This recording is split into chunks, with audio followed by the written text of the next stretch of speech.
Hey there, friends. Welcome, welcome, welcome. Hello. We are live from Studio 5. And just getting underway here with another one of our Slant Alpha adventures. Very, very not Slant Alpha. Just about as far from Slant Alpha as you can get here in the PMDG 737-800 for Microsoft Flight Sim 2024 with the Boris Audio Works sound pack. And we're going to do a couple of Southwest hops starting here in Oakland, California. You head out to Las Vegas and then down to San Diego. So try to do a couple more of the slightly more challenging approaches here in the lower 48. The terrain into Las Vegas always presents a challenge, and then of course that Localizer 2.7 into San Diego. Terrain's a factor there too, and and so there should be some fun flights here. We don't have VATSIM air traffic control on in this area at all at the moment. Fingers crossed that changes, but we'll do with or without. And you'll notice one nice change from the last time we flew some Southwest Airlines ops in the sim is I do have a Southwest livery working now. I said last time that I had installed it, but it didn't seem to have it. Well, it just happens that I was selecting the incorrect variant of the 738 without the split scimitar winglets. Now that I got the correct one selected, hey, lo and behold, a Southwest livery appears before us. So here we go. Okie doke. Well, let's go ahead and get started. We're at Oakland Airport, and we've got our route punched into the VATSIM flight plan. So here it shows up on vatsim-radar, starting here at the point PORTE, and then YouTube, and then down. This is the Candle 5, I guess, departure, and then it's kind of south to this point Nuttall, and then so our en route points here, and then we join the Cocktail 4 arrival into Las Vegas. Kind of a little bit of a convoluted route, avoid some restricted airspace there in what we'll call Eastern California, I guess. Here's how it looks on Sky Vector. Got some very high mountains over there, but there's definitely some military and national defense airspace there that we're avoiding south of the flight path. But here's the way the route plots on Sky Vector, and here is the Candle departure. Oddly shaped slightly because of this very busy airspace here in the San Francisco Bay Area. Of course, we got San Francisco International. That is the primary driver of that, but of course San Jose is another Class Charlies. Two fairly busy Class Charlies here in Oakland and San Jose, and then of course the very, very busy Bravo of San Francisco International right there. So yeah, so the departures and arrival paths all kind of look a little bit convoluted because they're designed, of course, to not conflict with one another. So that's the itinerary briefing. Beautiful day for flying. We'll talk more about that in just a bit. And then, of course, we've got our Slant artwork adventure. And since we are headed over to Las Vegas, I figured we'd kick off our Slant artwork adventure with a Las Vegas-style image. I considered doing the sphere. The sphere is something that might be coming to the D.C. area, too. They're looking to build a second, slightly smaller iteration of the sphere at a property called National Harbor. It's actually in Maryland, but right there across the Potomac River from Washington, D.C., and it's a big kind of resort and hotel area, and they've got a casino there, a big, huge entertainment venue, and a bunch of really good restaurants and shops and stuff, and they're looking to put an iteration of the sphere there. But I decided to go more iconic and went with the Bellagio. So there we are in front of the Bellagio fountain, dressed to impress here in Las Vegas. So if you then the way the Slant artwork adventure works, guys, is once you see the image, you can cash in 500 of the Twitch channel points, aka the Alphabets points, there at the bottom of the chat panel. And once you do, that puts you in a queue where I will call your name out of that queue when I get a moment. When I'm not busy with the airplane, I'll call your name out of that queue. And at that point, you can let me know in the chat what you would like to do to add to or modify this image. Few words, simple sentence, no paragraphs. But obviously, we feed this image description into ChatGPT, and it creates it for us. And then as you guys get called out of that queue from redeeming your Twitch channel points, then all you need to do is just let me know what you would like to do to add to this image or modify it somehow and then I'll feed that into ChatGPT, and we will see what hilarity ensues. So that's our slant artwork adventure, and this is where we're starting tonight, right here at the Bellagio Hotel. All right, the other thing to remind you of is that we are, how many days away? I mean, we're about a week away from our 4th annual bracket challenge. We got the men's college basketball, NCAA basketball, men's national championship tournament. The selection show that will set the field of 68 is this coming Sunday evening, starting at 6 p.m. So shortly after 6 p.m. this coming Sunday evening, all your brackets will unlock. And you can make your picks. We'll ignore the first 4. Right. There's a little mini round that happens that narrows the field from 68 to 64. Once you get to 64 teams, it's a power of 2. So it's literally 64 to 32, then 32 to 16, then 16 to 8, then 8 to 4, 4 to 2, 4 and 2 to 1 in terms of the national championship. So once you get into that round of 64, that's your pure tournament round that starts on that Thursday. So the selection Sunday is the 15th at 6 p.m. Shortly thereafter, you can start making your picks of who you think is going to win each game all the way down to the national championship. And then Thursday, right around noon, maybe 11 a.m., it depends on the tip-off time of that very first round of 64 game.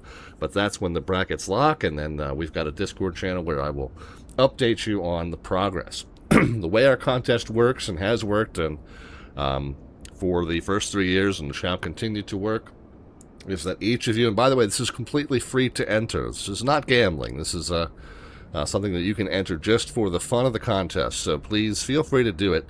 The information on which ESPN.com tournament challenge group you need to join and the password to join that group is over on our Discord server. So the Discord server link will be in the lower right-hand side of your screen momentarily. You can, there we go. You can put that link in and then head to the information where the bracket challenge information is to tell you the group name and the password. You can do that now. You just won't be able to make any picks until after Sunday evening.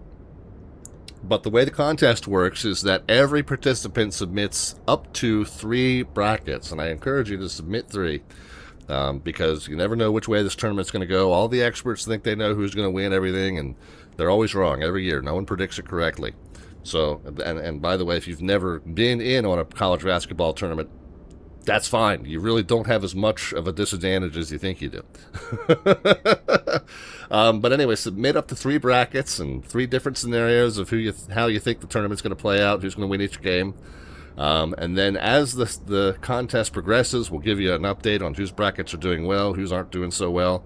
But at the end of the game, at the end of the tournament, each person will get their one best bracket to count. Okay, so once the thing's over, your one best bracket becomes your entry, whichever one of the 3 it is. It doesn't matter. You don't have to name it. It's just whichever one of yours has done the best, that becomes the one that counts.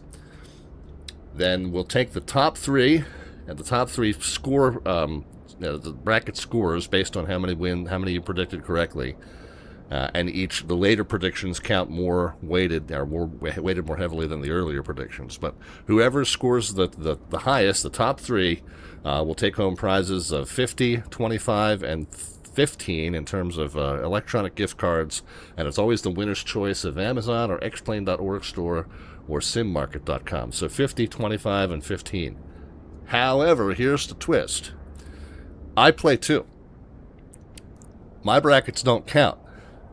Except if you are in the top 3 aside from mine and you also happen to have beat my best bracket, then your prize amount doubles. So the prize money could be as much as $100, $50, and $30 if all 3 of the top 3 brackets also happen to beat mine. If I place 4th or worse, then all 3 of the top prizes end up doubled. So it's a lot of fun. I have a stake in it. I always feel like I have a sense of who's going to do well, who's not going to do well, and my predictions pan out just as well as every other so-called experts in terms of how many I get right. So it's always a good time, and I never mind if I get 4th place or worse because I'd rather give the money away. This is all money that you guys send to me in terms of your subscriptions to the channel, your gift subs, your cheer bits, and your donations. So this is really not my money. It's your money I'm giving back to you. I just happen to choose who I give it back to and in what amounts I give it back to you in, based on the results of the NCAA Men's Basketball National Championship Tournament. So make sure you get over there to the Discord, get the group name, get the password, get all set up, and then Sunday night is when we'll start the hard push to get all your picks submitted, and then it has to be done by that first official 64-round game on Thursday. So that's Thursday noonish, plus or minus a couple of hours. All right, so there you go. There's my pitch for how that's going to go. Let's go ahead and hop into the airplane here and get started. We do have Los Angeles Center. Oh, we got Oakland ground and Oakland ATIS on as well. So we'll pick up the Oakland ATIS information. Doesn't really say anything about runways in use. 2706, I think for our purposes down here on the commercial side, we can assume runway 30, although it doesn't say that in the ATIS information, but it is information. Mike? Mike. What day is it, Mike? And so we do have Los Angeles Center. That will count for us in our favor on our return trip on our second leg as we make our way back here and head to San Diego. Now, our first trip, I think, stays entirely out of... Oh, no, Los Angeles Center. Duh. What am I thinking? I'm thinking, so Los Angeles is Los Angeles Center covers all of this area, too, all the way out to Las Vegas. So after we pass this point scan, we'll be definitely into Los Angeles Center's airspace, and so we'll keep our fingers crossed that they stay on and are able to provide us some guidance. And fingers crossed we'll have some additional air traffic control services pop on as well, but we definitely have our ground services, and so that's now somebody that we can obtain an IFR clearance from as well. So we'll do that here momentarily. Let's hop into the airplane, shall we? Can we do that from here? Yeah, we can. Okay, good. Maybe. Up there we are. Oh my goodness, all kinds of stuff moving around.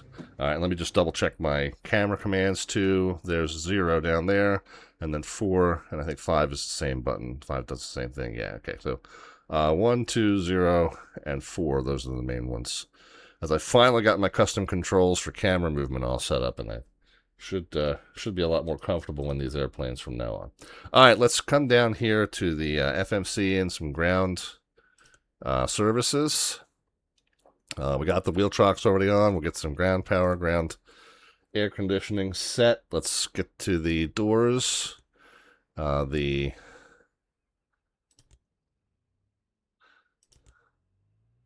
Why those are armed. But that forward entry door on the left-hand side is open. Let's go to the next page. Oh, cargo forward and aft and the equipment hatch, they're all open as well. Okay, well then, fine. We'll leave them open. Let's go back and we'll set our fuel. I have calculated that we're going to start with 22,000 pounds. For the 2 legs, we're not going to take on any additional fuel at Las Vegas, but that should cover us for our 2 legs, plus alternates, reserves, and contingencies. And then let's go back and set our payload. I just hit random, but I will continue to hit random until we get a reasonable random number. Yeah, 53 is a little low. 167, oh, that's almost full. That's 167 out of 174. This is a very full flight up to Las Vegas, 96%. Loaded. So yeah, we'll go ahead and go with that. All right, so that's where it shall be. Let's hop up top here. Let's get the battery power on. Of course, all that would be done before the passengers board, but battery power can now be on and guarded. Emergency exit lights on and guarded. Position lights can go into steady position, which is, oh, wait a minute.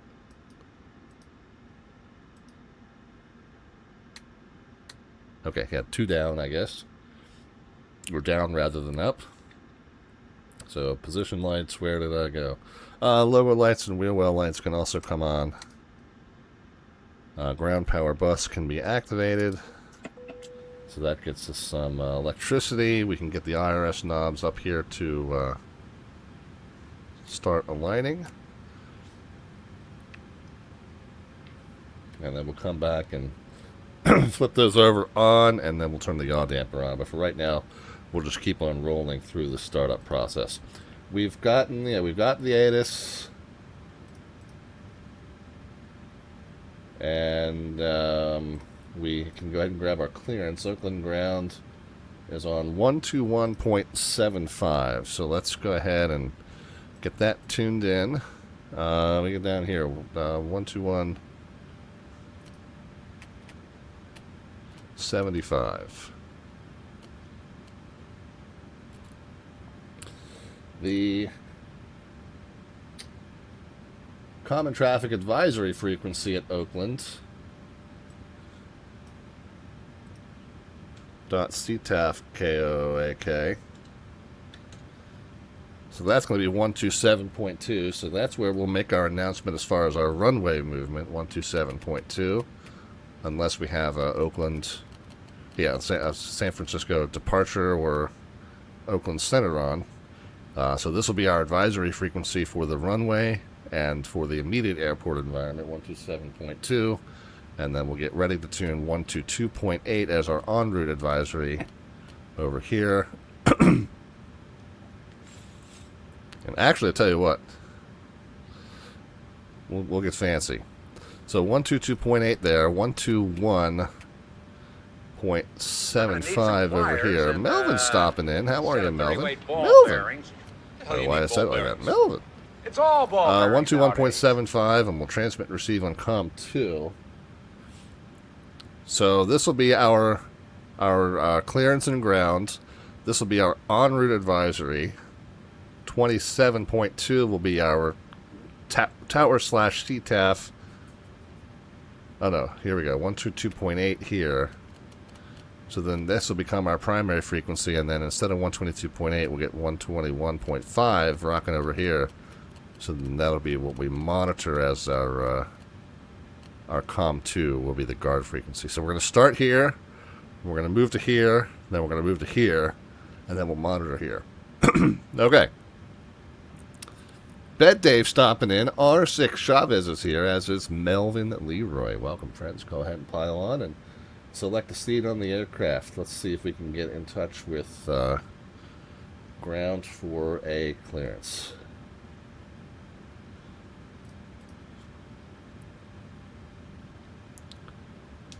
Oakland ground, Southwest 514, information Mike, IFR to Las Vegas.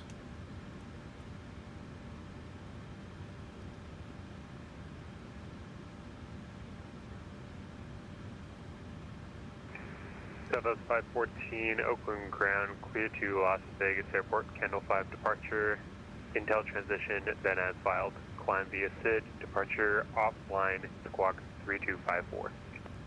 All right, clear to Las Vegas via the Candle 5 departure Intel transition, then as filed, will climb via the SID. Departure will be offline for us, and we'll squawk 3254, Southwest 514. Southwest 514, read back correct, call for taxi. Okay, Southwest 514, thanks. Okay, no surprises there.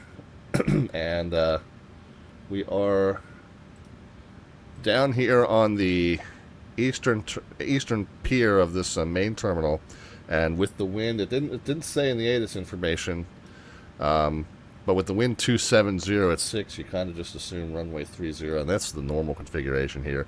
They land and depart runway 30 on the commercial side, and then they're landing on the 28s on across the bay at San Francisco. So that's just kind of the way you automatically assume almost, unless it's unless something unusual is going on. So everybody that popped into the chat, welcome aboard, and do want to let you guys know about our slant artwork adventure. We talked about it earlier, and don't forget we talked about our men's NCAA basketball national championship bracket challenge. That's getting started on this Sunday, so we're getting down to it, guys. Those brackets need to be put in starting Sunday evening. But our slant artwork adventure is up here, and it's the Bellagio fountains, and you got me standing outside looking smug in my sunglasses. And if you want to add to or modify this image, all you got to do is cash in 500 of the Twitch channel points, aka the alphabets points, and then let me know what you'd like to do to add to or modify that slant artwork adventure. R6, you want to get in on that? Go ahead and let me know what you'd like to do. Well, oh, we don't want to change it to at night. I wear my sunglasses at night so I can Something, something, something in my sleep. I don't know. I should have started it in November 55146, squawk 06. I should have started it in a lower key as well. That's what we found out just then. All right, so we got chat GPT. Chewing on that for a moment, and we'll show you how that pans out here in just a second. All right. Anyway. Number 146, squawk is 0333. Not sure how. So comm radios are set. The altimeter. Well, I'll tell you. Well, let's go ahead and do the squawk while we're down here looking at it. 32. What was it? 3254. Yeah. 3, 2. Thank you. And we'll go ahead and get that into exponder mode. Altimeters. I tell you what. Let's hop back up here. The IRSs are aligned, and the yaw damper can come on. Normally that takes about 10 minutes, but you know, we just do that. We do that accelerated version. Oh my holy cow! We've got the raid coming in from Two-Tone Murphy. Murphy, welcome. Everybody coming over from the Murph raid. Thank you very kindly for joining us. We're just getting started. We're at Oakland International Airport. We're going to head out to Las Vegas and then head down to San Diego as well. We're in the PMDG 737-800 series. We got the Boris Audio Works sound pack. And we're getting ready to rock and roll here. So thank you very kindly for the raid, Murph. Good to see you. And everybody coming over from the Two-Tone Murphy stream. Hope that you had a good one and hang out with us for a little bit here as we get started. We got Sirius T. Say again, Jim. We got Gibbo, Ireland. And we got the follow there from Sergeant Shortcuts. I love it. I hope you're our air traffic controller today. Good to make your acquaintance, everybody. And go ahead and pile in, grab a seat. We got plenty of room on the Southwest Airlines 737. By the way, got to reserve your seats now. No longer open seating on these suckers, so I hope that you got a ticket and made your choice in advance, just like every other Schlum Airways airline that you ride here in the States. All right, let's go ahead and get this stuff set up. We did altimeters. What do we get? The altimeter was 30 what now? 34. I didn't stutter. It's 3034. We'll run this up to that. Nope, now we're, oh my gosh, holy cow, now it's out of control.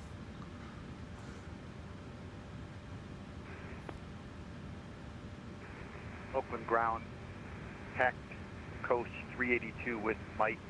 So there's 3034 IFR to and 3034.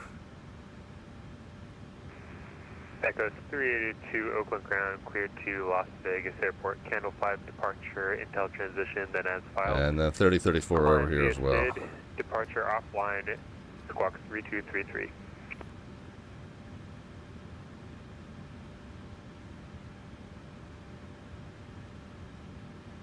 Okay, now we got all that taken care of. Let's jump into the FMC.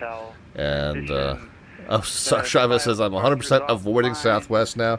I know, like that was part of the fun. Although it did spur a lot of kind of fraudulent disabilities, though. Unfortunately, that was a bad thing. Correct. Can you accept runway to 8 left? Let's hop into the FMC and let's go to position initialize. Let's go to the next page. We got agreement among the GPSs, so we'll grab that, plug it in there, and then we'll go over to the route. Our origin is KOAK. That goes there. Destination is KLAS, and that goes there. Departure frequency, or departure procedure rather, is going to be the Candle 5. We're going to assume runway 30, and we're going to go ahead and pop. Transition was Intel. We'll pop that into the route. We'll go to the next page. Candle 5 to Intel, and then it's Q174 to Fletcher. No, not 13, 174. 174, I said. FLCHR. You could say that another way, but I'll say Fletcher. And then it's the cocktail for arrival. Do we have a clue, maybe a premonition as to what runways we're going to get at Las Vegas? Let's see if we can Well, I'll tell you what. Let's...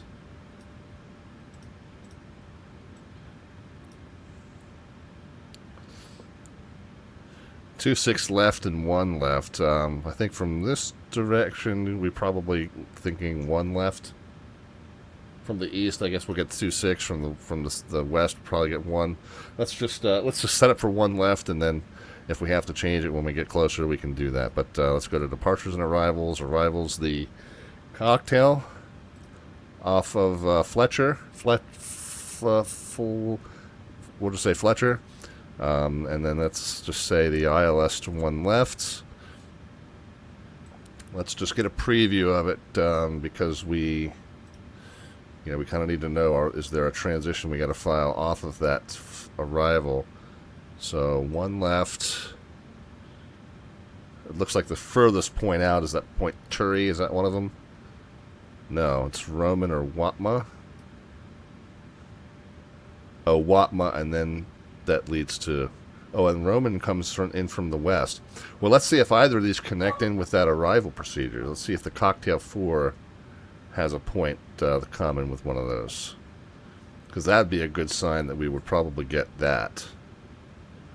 Cocktail 4, continuation 1, continuation 2.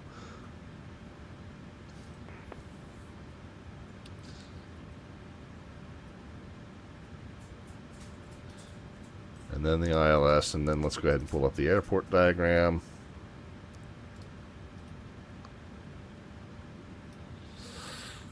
Oh, wrong one.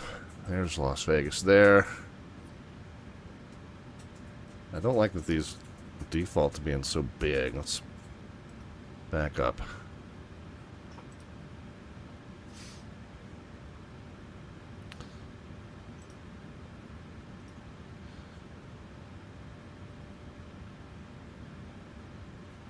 Oh, there's Fletcher, and then there's Cocktail, and then we continue. Let's rotate this, and then if we're landing 1, yeah. So if we're landing 1 left, it does ditch off at this point Roman, and then Roman kind of becomes the connecting point right here. So let's go ahead and just assume that if that's the direction we're going to come from, that's how it's going to connect. And so we'll select that, we'll put it into the route. And of course, we don't know for sure that that's the arrival runway that we're going to get, but it's a good guess, and it's what we're going to go with for now until we're told something different. All right, the cost index is going to be 74 because why not? Dusty, 2303. Dusty, welcome. Yes, Chavez says I saw mostly that the major... I mostly saw that major Florida airports more than BWI or Pitt, but I'm not sure about... in terms of the... Yeah, in terms of the fraudulent disabilities, yeah, I know, I got you.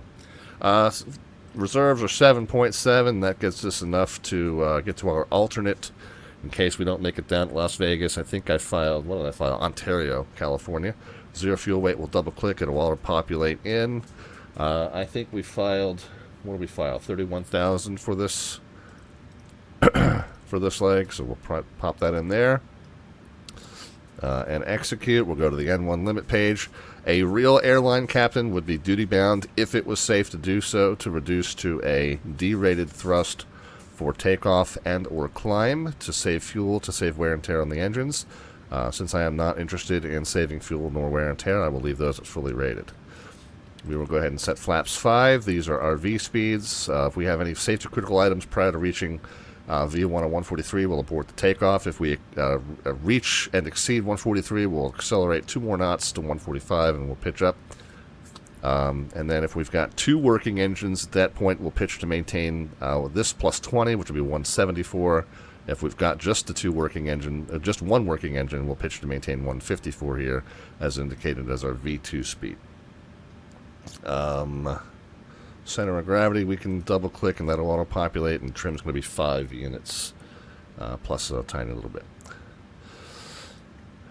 Alright, so the V2 plus 20 was 174, we said, so that'll be the initial speed that we pitch to, assuming all is going well at that stage.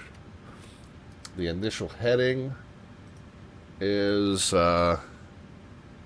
296 off of runway 30. It is going, although we are going to start in LNAV, but 296 will be the initial heading. In case anything goes wrong, we'll use that to help us maneuver back to the runway. 296. Initial altitude is indeed 10,000. The controller said climb via SID, but the SID says 10,000. So there we go. That is via the SID. There's our slant artwork adventure, by the way. We did make it nighttime, so there is nighttime is the right time to be with the one you love, says R6 Chavez, and so there we are. Apparently I love the Bellagio fountain. Again, by the way, those who are coming over from the Murphy stream, you don't know about this activity. So what we feed a description into the chat, into ChatGPT, to generate an image that's roughly, of course, it didn't really change the reflection in the sunglasses, which is a reflection of where I was, the wedding I was at when the picture was taken. But anyway, we feed a description into ChatGPT that represents, roughly represents what we're doing on that evening stream. And then if you cash in 500 of the Twitch channel points, aka the alphabets points there at the bottom of the chat panel, that puts you in the queue. And when I call your name out of that queue, you can let me know what you would like me to do to add to that image or modify it. So that's our slant artwork adventure. 500 of the Twitch channel points gets you in the queue for that, and then you can just let me know what you'd like to change or modify, add to or modify with respect to that image. Yeah, we kind of start simple and then we take it off the rails, and that's the fun of it. Anyway, so what do we say? The initial heading was 296, although we're going to start in LNAV, and initial altitude was 10,000, so all that's correct. We got auto throttle and flight directors that can come on. I'm running a few minutes late there. We wouldn't start in LNAV and VNAV in this particular instance. So depending on the procedure, you might want to start in heading mode. But because this is a pilot nav, it does not say anything about expect vectors. It just says to fly that path. So in this instance, we can definitely go ahead and start in LNAV mode there. All right, so that's all done. Auto brake will set to reject takeoff and hopefully not need that. Let's get the traffic and data on. Good afternoon. Let's get the 235 Alpha Kilos at the north ramp. Range set to where we can kind of see where we're going there. So we'll be able to make sure that we're adhering to that route. Delta Charlie Bravo. We got the transponder mode and code set. All right, let's go ahead and get down to close all the doors. So we'll come back to the what's the menu? The menu. And ground actions, let's go ahead and get the doors closed. Alright. So all that stuff's closed. Did it not register the third one? Okay, there we go. And I'm not going to worry about arming. That's the cabin attendants handle all the arming and stuff. It's not the captain that does all that, so I just don't worry about it. So the doors are closed. Seatbelt signs can come on. Let's come up top and do that. And the left inner fuel pump can come on as we're just getting ready to fire up the APU. APU on. And start. We'll make sure the parking brake is set. It should be, but we'll double check. Yeah, it is in that pulled out position. So we're good there. Up top, we'll make sure the window heat is on. We like to make sure the parking brake's set because we're just about to pull the wheel trucks. We're going to be cruising at 31. And I'll set, since we're eastbound, I'll set that to the right. Whatever your company policy is, it should be, 50-50. But I always go eastbound, right, easy enough. I don't know if that's how Southwest does it or not, but that's how I do it.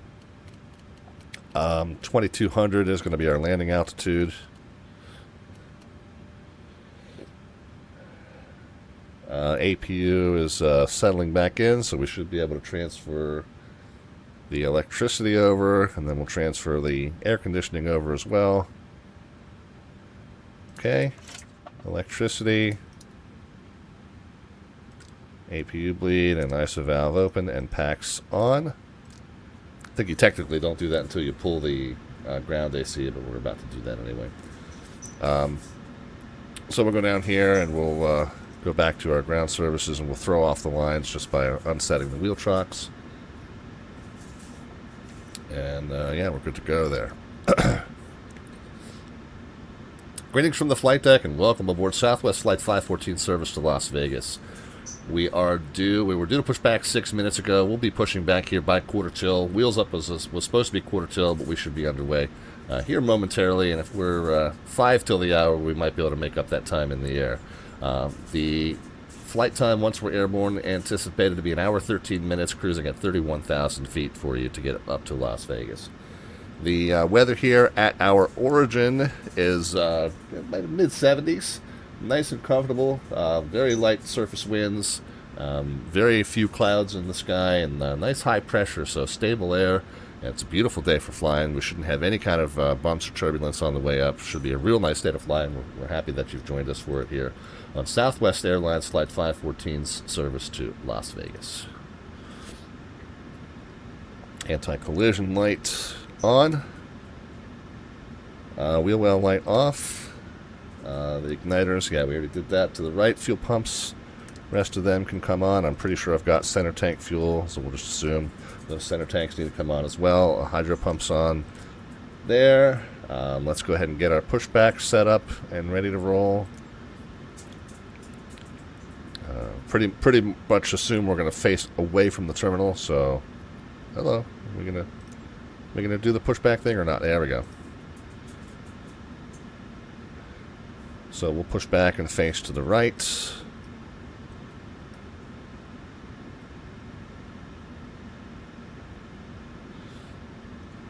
Enter. Request our pushback.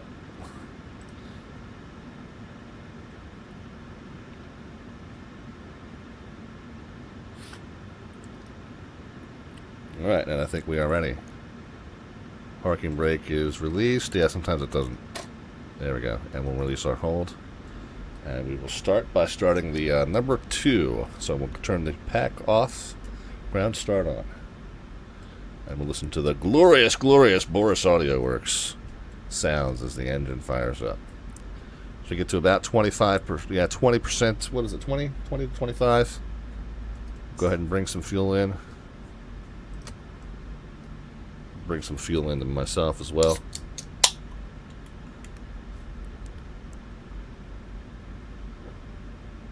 November 5 Alpha Kilo, contact tower. Continuing to. Oh, we got tower 27.2. Oh, we got tower on 27.2 now. Okay, that's good. So continuing to monitor for a eventless start, and we are good. Let's go ahead and pop up top. Right side pack can come on. Right side generator can come on. Left side pack can come off. Left side can go in the ground start.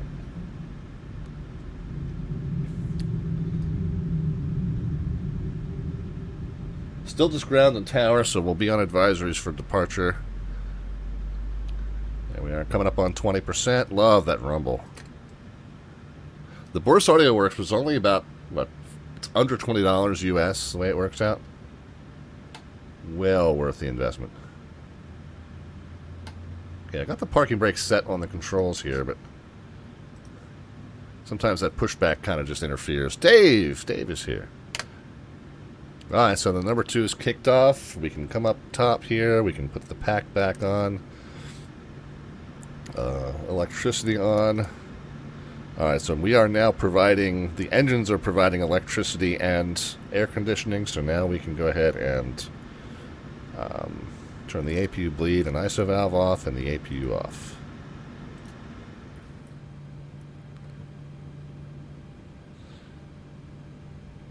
Right? Okay.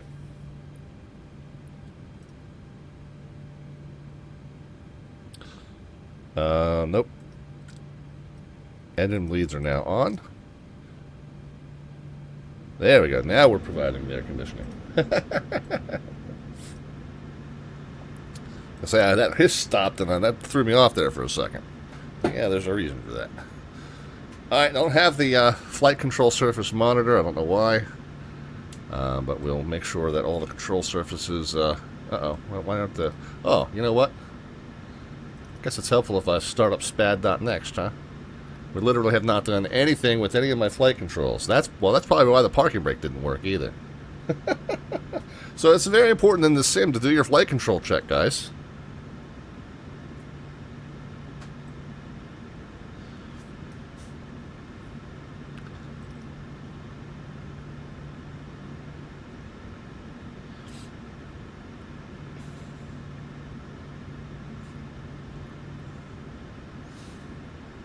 Alright, so are we on our... Yeah, we're on our 738. Okay, well now it's a little better.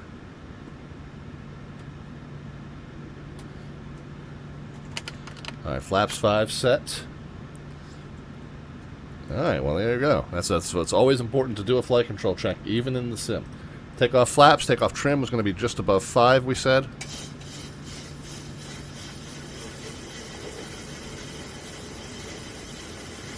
Okay. Probe heat should come on. That should be the last of our warnings. Okay, let's check recall. Everything good. And we can release our parking brake. Okay, good. And then we'll do a quick config check. Spool the engines up, and everything is good, so our configuration check is passed as well. Okay, taxi light is coming on.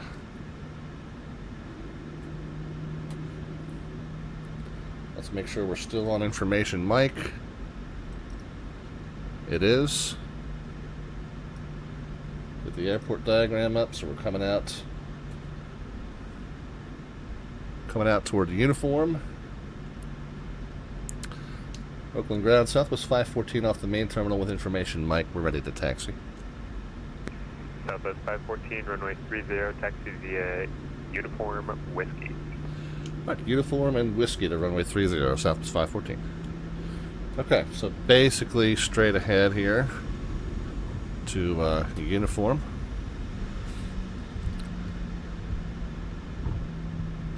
I got the taxi light on. Yes, I did.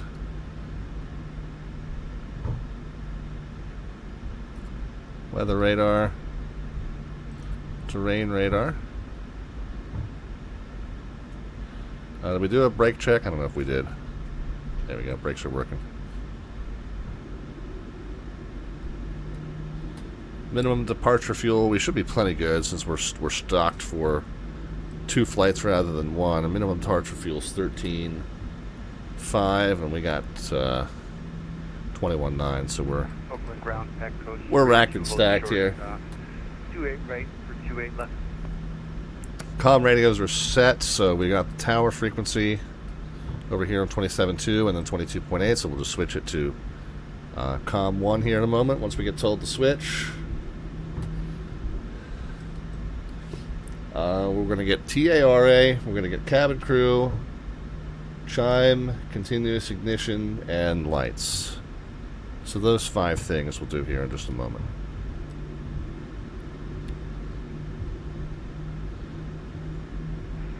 Packos 382, contact tower 127.2. 7.2, Packos 382, thanks. Our good friend RobValkyrie, he's flying along with us this evening. Always good to hear your voice, Rob. Alright, we'll get the TA and RA on.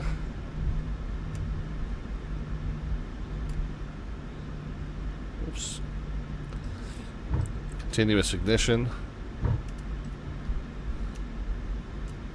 Taxi light can come off since we're coming up on the whole short. We'll alert the cabin crew. Southwest 514, contact tower 127.2. 27.2, Southwest 514, we'll see it. 28 left, clear for takeoff. 28 Okay. left, clear for takeoff, Packos 382. Cabin crew has reported that they're all good.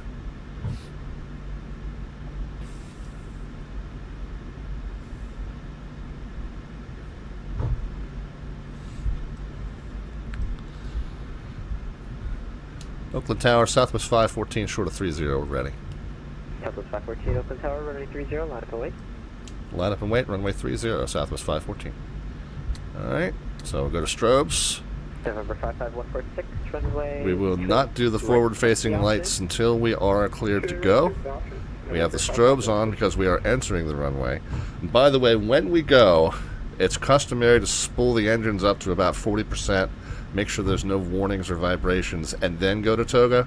But when I do that and then I pull my throttles back down, it tends to kick it out of auto throttle. So I'm going to pretend that we spool the engines up before toga and that everything is normal. Oops. Got the turn just a little bit short there. We got the subscription there from Dave. Dave, we were just talking about our NCAA men's basketball bracket challenge. Northbound departure offline, please change crew time, great your flight. And Changed approved. all the prize money that we're going to be giving away real soon for that, so you're Southwest 514, runway 30, clear for takeoff. clear for takeoff, runway 30, Southwest 514. All right, forward-facing lights all on. And we'll engage our... Yeah, we'll spool our engine up, everything's fine. And we'll engage toga. Okay, a little bit of forward pressure on the yoke will help pin the nose wheel down. Find the legs page. Airspeed alive. Can't find the legs page. We'll do that when we get rolling. 80 knots. Okay, 80 knots. We can release the forward pressure.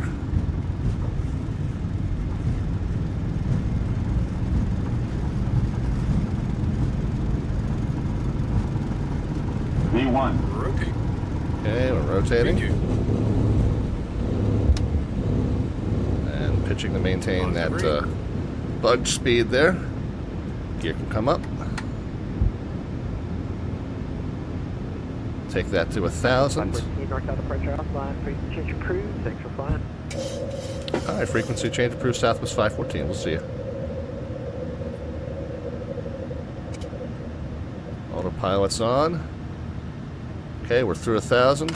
Flaps can start coming retracted.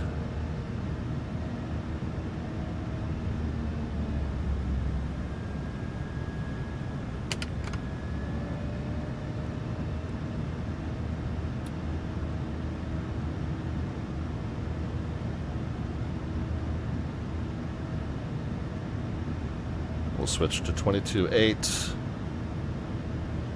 there, and we'll monitor guard there.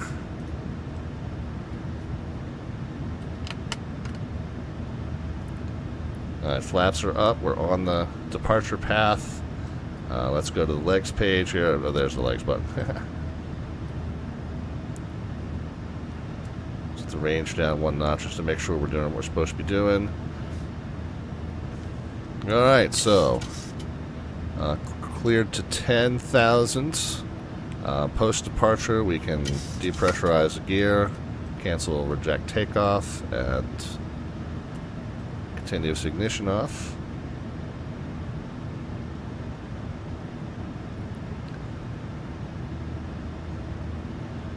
San Francisco area traffic, Southwest 514 is departed Oakland, and we're climbing to the northwest, and then we'll be turning south here for IFR eastbound departure. San Francisco area. No idea if there's anybody around, but since I don't know whether there's anybody around, always safer to make a call than not make a call.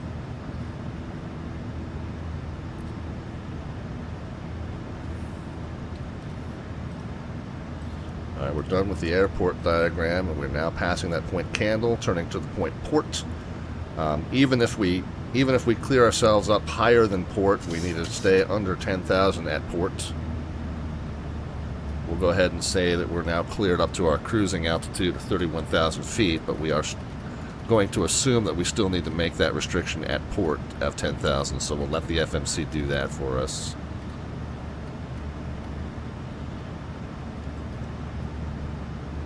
Assume it's in there, 10,000 or below. Yeah, okay.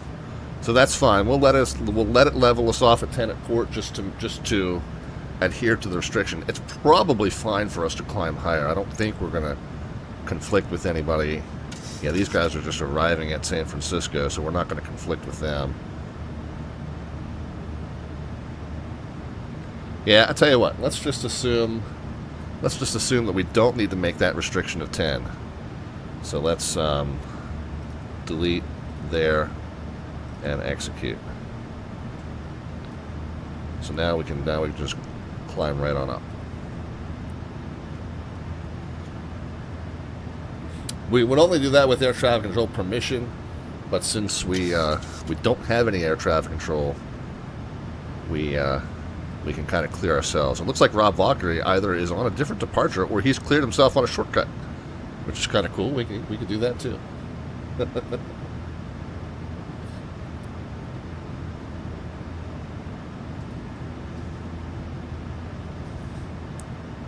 Let's do that too. We told our passengers we would be making up some time, and we did get everyone about 8 minutes late. Let's go ahead and take ourselves direct to YouTube. Execute. Alright, we're through 10,000. We can get rid of the forward-facing lights. We can alert the cabin crew and release them.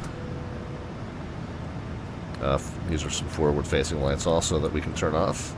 The other thing we want to do through 10,000 is a cruise check, or climb check rather. We want to make sure that our cabin is pressurizing as expected. So let's jump up here and look at it.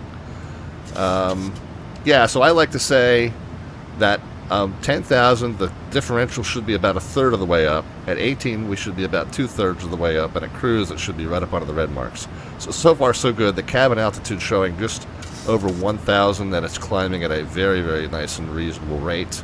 So it looks like so far, so good. And everybody's still breathing, so that's usually the most encouraging sign that pressurization is working okay, is that everyone's still breathing okay. All right, we're through 10,000. We did allow ourselves, not only did we allow ourselves to bust the altitude at port, we went ahead and just passed port anyway. And then above 10,000, the FMC automatically accelerated us past the 250, so we're good there. All right, uneventful departure, thankfully.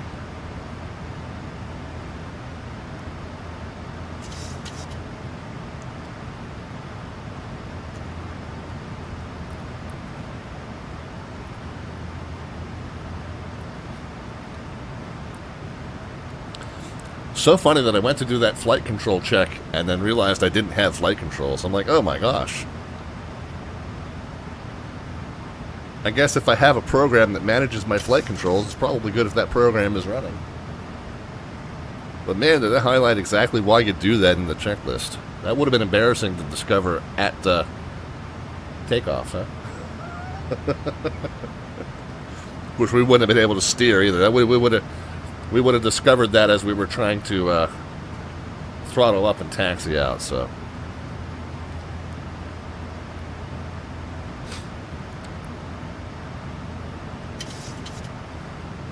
Alright, so we're making the turn toward Intel, and again following our good friend RobValkyrie.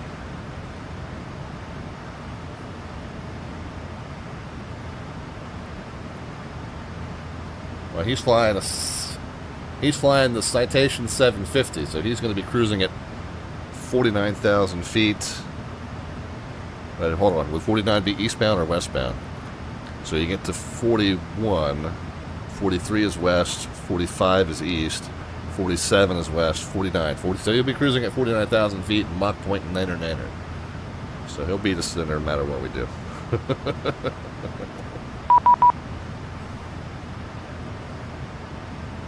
Stayed at 37? Okay.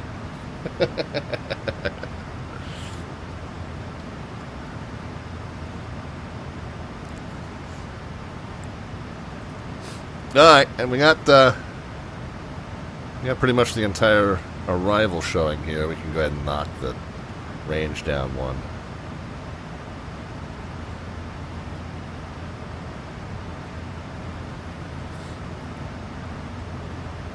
At this point, I would say we're done with Candle. We're heading out to this point, Intel.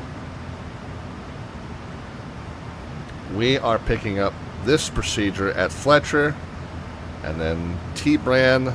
We want to make sure that aerial showing at 210 or above and below 280, and then Cocktail is 16 and 19 and 250. So let's start doing our route verification on our arrival. Since we're a little bit ahead of the game here, not too much to do. We're coming up on transition altitude, but we'll deal with that in just a moment. Yeah, Fletcher. Okay, Fletcher is 240 and above, but we're going to just stay above it. That's fine. Aerial's 210 or above. Yep. 280 or below in terms of the speed. And then Cocktail's 250 at 16 to 19. Yep. And then we'll go on to the next page. Okay, it's repeated. And then if we're going to be arriving one left, which we don't really know, but we're making a best guess there, let's just follow this path down here. First of all, let's make sure these are the points that are in there. And then second of all, let's make sure all those altitude restrictions are correct. So we got Zelda at about 14. We got Mezcal 10 to 12. Yep. Lumi, and then Zinpi is 9 or above at 210. Yep. And then Slots is 8 exactly. Roman's 8 exactly, 210 knots. And then we got, off of Roman, we've got the one left ILS. So from Roman, we pick up at Trey. 763, 53, 53 would be the last one that'll be in there. 763, 53, and then the runway. We can put the runway into the fixed page. Again, we'll change that if we need to later on. We'll put a 4-mile ring, 10-mile ring around that. We'll talk about what those rings are in a moment. And then back to legs. So after the runway, straight to 3,000, and then BLD at 7,000. Is that consistent with the missed approach? Straight to 3, and then BLD, Boulder City at 7. So, okay, so the missed approach is correct in the FMC, and we'll tune the radio nav as backups for all that when we get a little closer. But everything's correct in the FMC, and the missed approach altitude 7,000. So we're ahead of the game. We are above 18,000 now, so we can go ahead and switch everything over to standard altimeters there. 1, 2, and 3 is, which one? That one, yeah. All right, and then we'll do our second climb check. We're through 20,000 feet now, but through around 18, yeah. Okay, so the differential's about 2/3 of the way up now. Cabin altitude's 3,000, still climbing at a very reasonable level, so we are good.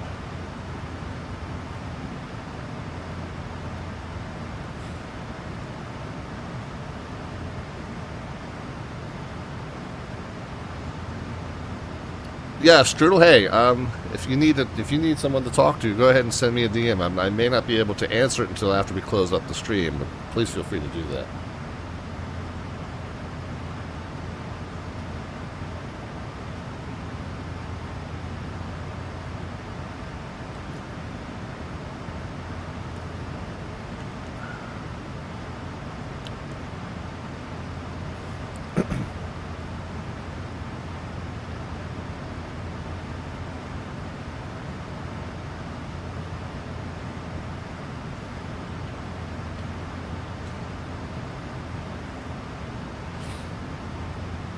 Yeah, anytime, Strudel, anytime.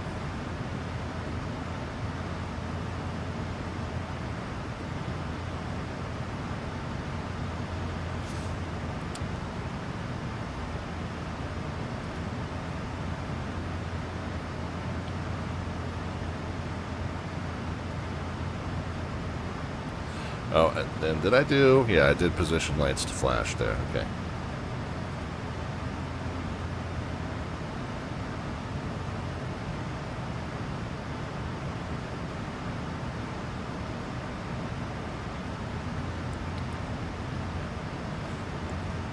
Alright, so just another reminder, 2 reminders by the way. Reminder of our slant artwork adventure. So this is a side activity we do during the stream. I feed a 1-sentence description into ChatGPT to have it create an image. Roughly represents what we're doing that evening, and then you guys can then cash in 500 of the Twitch channel points, aka the alphabets points at the bottom of the chat panel, and that puts you in the queue to get your chance to add to that image or modify that image. So here's the image, just me standing outside the Bellagio. And so if you want to add to this image or modify it somehow, go ahead and cash in 500 of the Twitch channel points, aka the alphabets points there at the bottom of the chat panel. That'll put you in the queue, and then I'll call your name, and you can let me know what you'd like to do to that. The other reminder is that we are coming up on our 4th annual Bracket Challenge, Slant Alpha Adventures Bracket Challenge. And when we say brackets, we're talking about the NCAA Men's Basketball National Championship Tournament. That gets underway starting next week, and the selection show is Sunday evening. Sunday evening at 6 p.m. is when they announce the full field of 68 teams that will be participating in that tournament. And not only who's participating, but how exactly they are seeded in that tournament. All right, 68 teams started. There's an initial round of 4 that just narrows the field from 68 to 64. During that round, you guys have your opportunity to submit up to 3 brackets on the ESPN Tournament Challenge page. And the information that you need on which group to join and submit those brackets to, and what the password is for that group, that information is in our Discord, so you can jump into our Discord.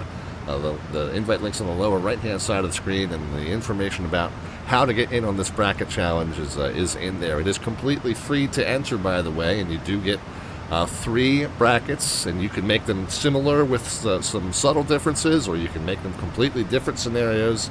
Whatever you want to do with your 3 brackets. I always like to say I submit one that's like my mathematically probable picks, one that's like my my gut picks, who does my gut tell me will win, and then third is like my dream picks, who do I want to win. And they are 3 different things, by the way, and I submit 1 bracket for each.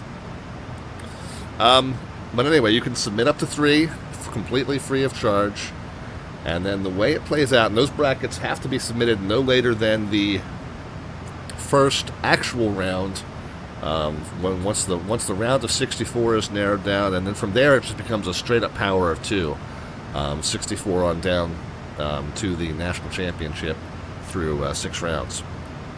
But once that official round of 64 starts on Thursday, and it's usually Thursday, sometime around 11 a.m. or noon Eastern time, but whenever that first game tips off, that is when ESPN's tournament site locks the brackets, and from that point forward, just stay tuned to our Discord, and I'll update you on not only the tournament itself, but I'll update you on our challenge as well. So each of you gets up to 3 brackets, again, completely free of charge, and then all those brackets are in against each other. When it comes down to the national championship, the way it works is this. Each of you then counts your 1 best bracket, whichever one. You don't have to name it ahead of time. You don't have to pick and choose. Whichever one of yours finishes the best, that's your entry. The top 3 entries will then go on to get prizes of 50, 25, and 15. And what those are gift cards to the winner's choice of Amazon or xplane.org store or simmarket.com. So it's 15, 25, and $50. Or 15, 25, and 50 pounds, depending on which of the gift cards you choose. Alright, so those are the prizes. Now, here's the twist. And if you guys remember an old game show called Win Ben Stein's Money that was back on Comedy Central, right? Ben Stein was the host, a comedian and actor, was the host of the game show. Also a very smart guy, very intellectual guy. He was the host of the game show until you got to the final round, and then he was actually competing. So it's kind of inspired by that, right? I've got a bracket in the challenge as well. I've got three brackets that I'll submit into the challenge as well. As far as who the top 3 are, you ignore mine, right? The top 3 are the top 3 that aren't me, are the top 3 winners, 50, 25, and 15. However, of any of those top 3 that also happen to beat my best bracket will double your prizes. So the prizes could be as high as 100, 50, and 30. In terms of either dollars or pounds for your electronic gift card to Amazon or xplane.org store or simmarket.com, depending on where I place. If I place second, then the first place winner gets their prize doubled, and everybody else gets the face value prizes. If I place 4th or worse, all 3 of the top prizes get doubled. It ends up as 150 and 30. So, lots of fun. It's goofy. If you don't know anything about college basketball, you don't have anything to lose. Like I said, you don't have to put up an entry fee or anything, so just go ahead and get in on it anyway. And it's just for fun. The experts all think they know exactly who's going to win each game, and none of them are ever correct. So you really don't have as much. If you don't know anything about college basketball, you don't have as much of a disadvantage as you think you do. It's a seeded tournament, so if you mostly pick the higher seeded team and only a small handful of upsets, you're going to do fine. The selection committee does the hard work for you in determining who the stronger teams are. Alright, we made it up to cruise. Let's do seatbelt signs off. And one final check of our pressurization. So yeah, here's the point where the cabin altitude's sitting where it should be sitting for the entire rest of the flight, right up there about 5,000. It is still slightly climbing, but it should be leveling off there momentarily. And the differential pressure is right up under the red marks, so the difference between the outside and the inside pressure is as high as it's going to go. The interior cabin pressure is still about 5,000 perceived feet altitude based on the air density in the cabin. So everything's all good, everything's worked out fine, and here we are at cruise.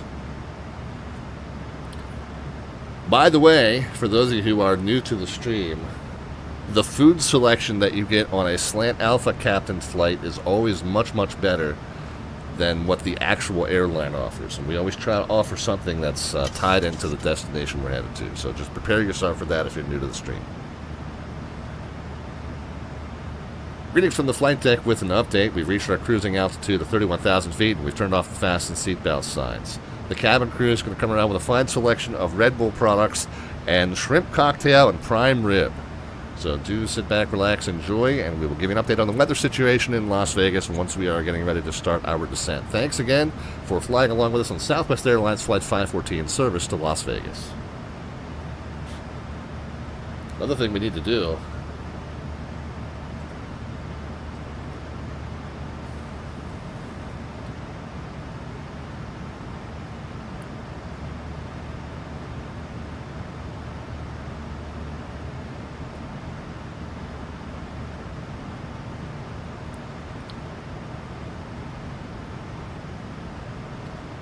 looks like when we get to that point, scan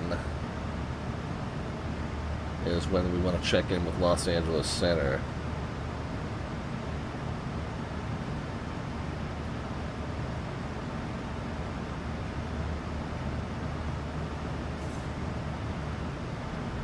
Los Angeles ATIS, has it changed? 3027, so we're going to kind of get that pre-dialed in here.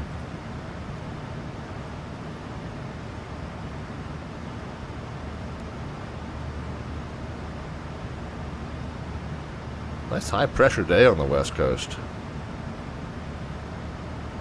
We got a fuel warning, but all that is the center tanks. The center tanks have run out of fuel, so all we got to do is shut off the fuel pumps on the center tank. You can see that down here. We'll pop it right over our head and shut those off. And we're good. Let's check recall. Everything's good. So 3027's dialed in. And we'll get it dialed in over here as well. Of course, it could change between now and then, but that's fine. We'll get it mostly correct and adjust as needed. Whoops.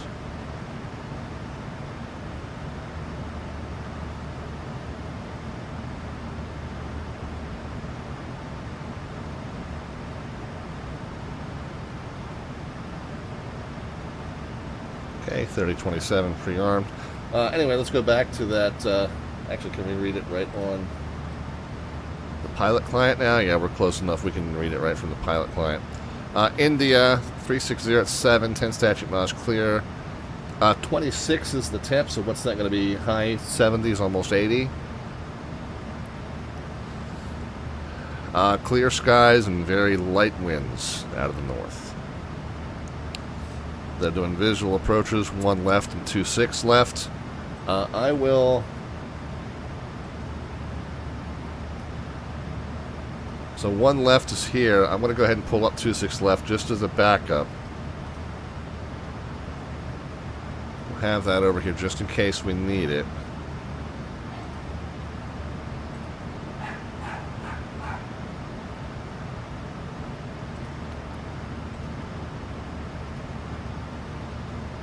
And then the airport diagram. Oh, that's...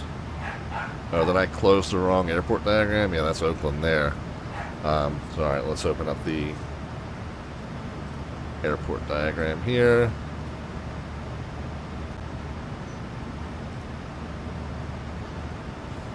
And if we're landing 1 left, we're going to want to vacate to the right. And we're parking like right at the top end of this rectangular pier here. So we got like the 3 pages of the cocktail arrival, and this is...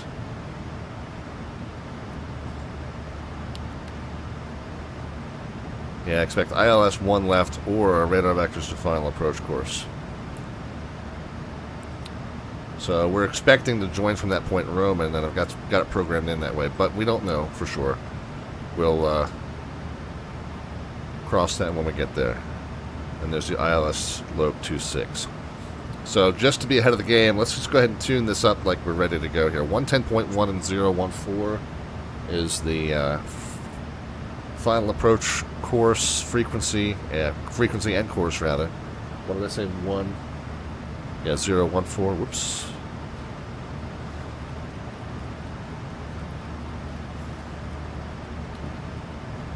And 110 point what now? 110.1.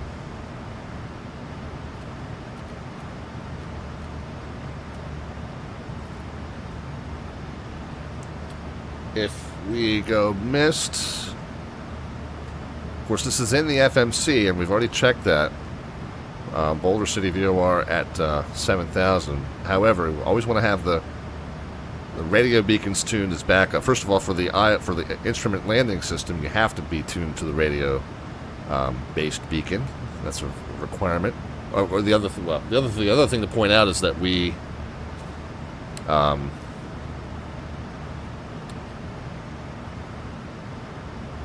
you know, we saw in the ADA said it's going to be a visual approach. If we get a visual approach, then this is really just for situational awareness, and we're just going to be visually navigating to the runway, but we'll have the guidance just to kind of adhere to and make sure that we're sane.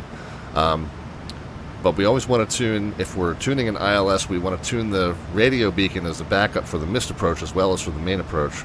So it is 116.7 with a 330 inbound. So we'll get that tuned as well. 116.7. Dimrealm has asked, how do you know where you're parking? Well, a little bit of a difference in how VATSIM air traffic control works in the U.S. versus in Europe. In Europe, I feel like they like assigning gates. In the U.S., the controller will ask, where are you parking? I always just pick a gate that's consistent with the airline that we're flying, and what I do... What did I say, 330? Yeah, 330 inbound. So what I did is, whoops, I didn't want that to be side by side. How do I undo that? I don't want that to be side by... I hate this new thing where Chrome just wants to make it a side by side. I didn't ask for that. I don't know how to get out of that now.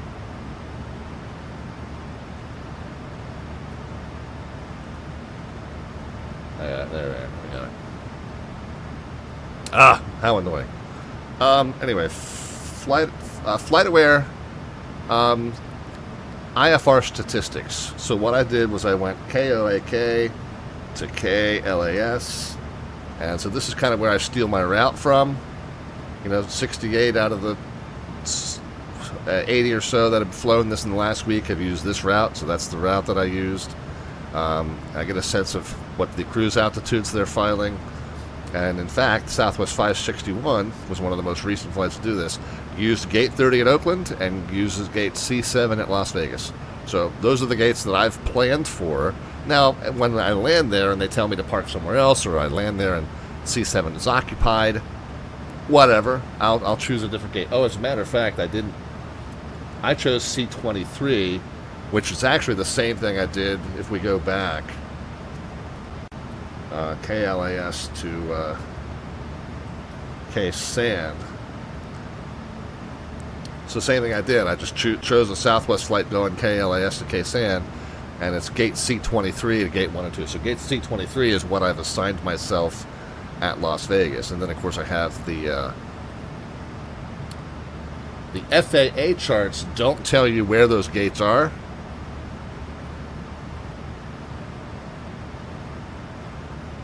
But if you were just to Google Las Vegas airport gate map,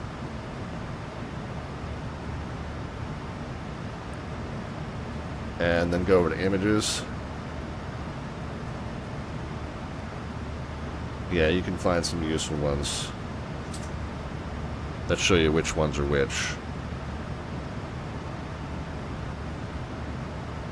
So here you go. So you can use that one to kind of see where they are. If you've got Navigraph, then you've got it all. It's easier to find, but there are some free ones as well. Desert Fox, yeah, one on Earth. I know. Nobody asked for that side-by-side thing. Get that out of there. I did find there was a separate views button at the bottom that I was able to find.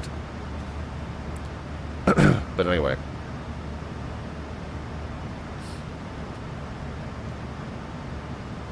Alright, let's get ready to check in with LA Center. So first of all, what frequency are they on?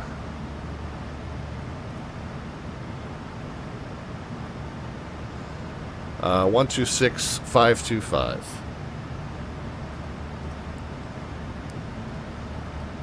Let us stop monitoring guard on COM 2. Go 126.525.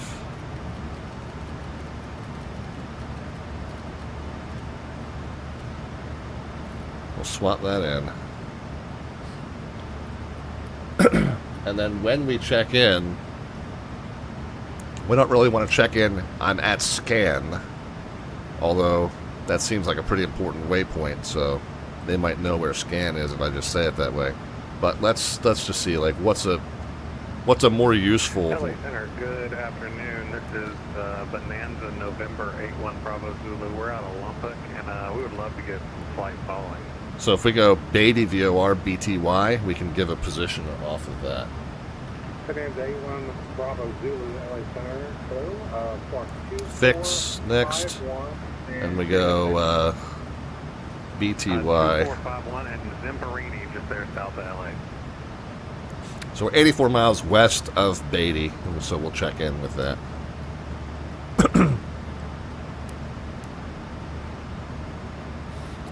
So Dim Realm, yeah, so I kind of just assume my own gate assignments based on real-world Southwest flights that are happening between these airports. But in the U.S., they don't really care. You tell them where you're parking. It's not the other way around. In Europe, they typically will assign you a gate when you arrive, but it will be a gate that'll be consistent with the airline that you're flying. So as long as you're flying an airline that actually goes to that airport, which you don't have to, but as long as you are, then you can have a good sense of approximately where they're going to send you. If you do a little bit of Googling to find out what set of gates Ryanair uses at Stansted, for example, or whatever. I don't know. I'm throwing stuff out there. I don't know if Ryanair actually goes to Stansted, but.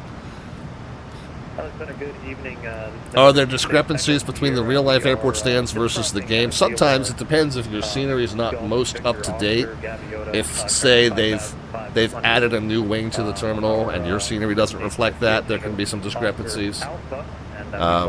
So that's why you go off of what's on the chart, and then if you pull up there and your sim looks different, then it's kind of on you to figure out where you're supposed to be based on what you see.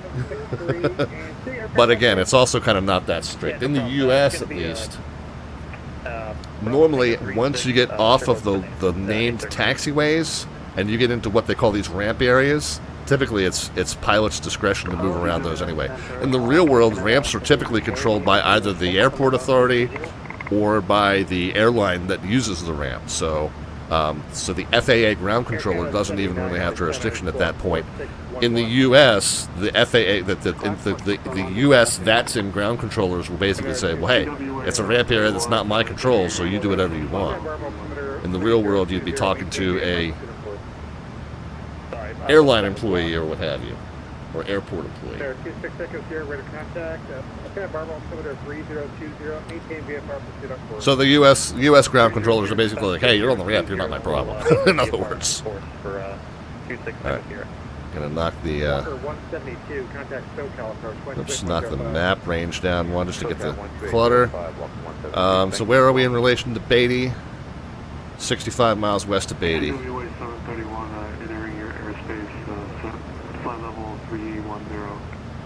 Entering your airspace from where, dude? You're gonna tell him. You should tell him from where. LA Center, Southwest 514. We're also entering your airspace. We're 63 miles west of Beatty VOR 310.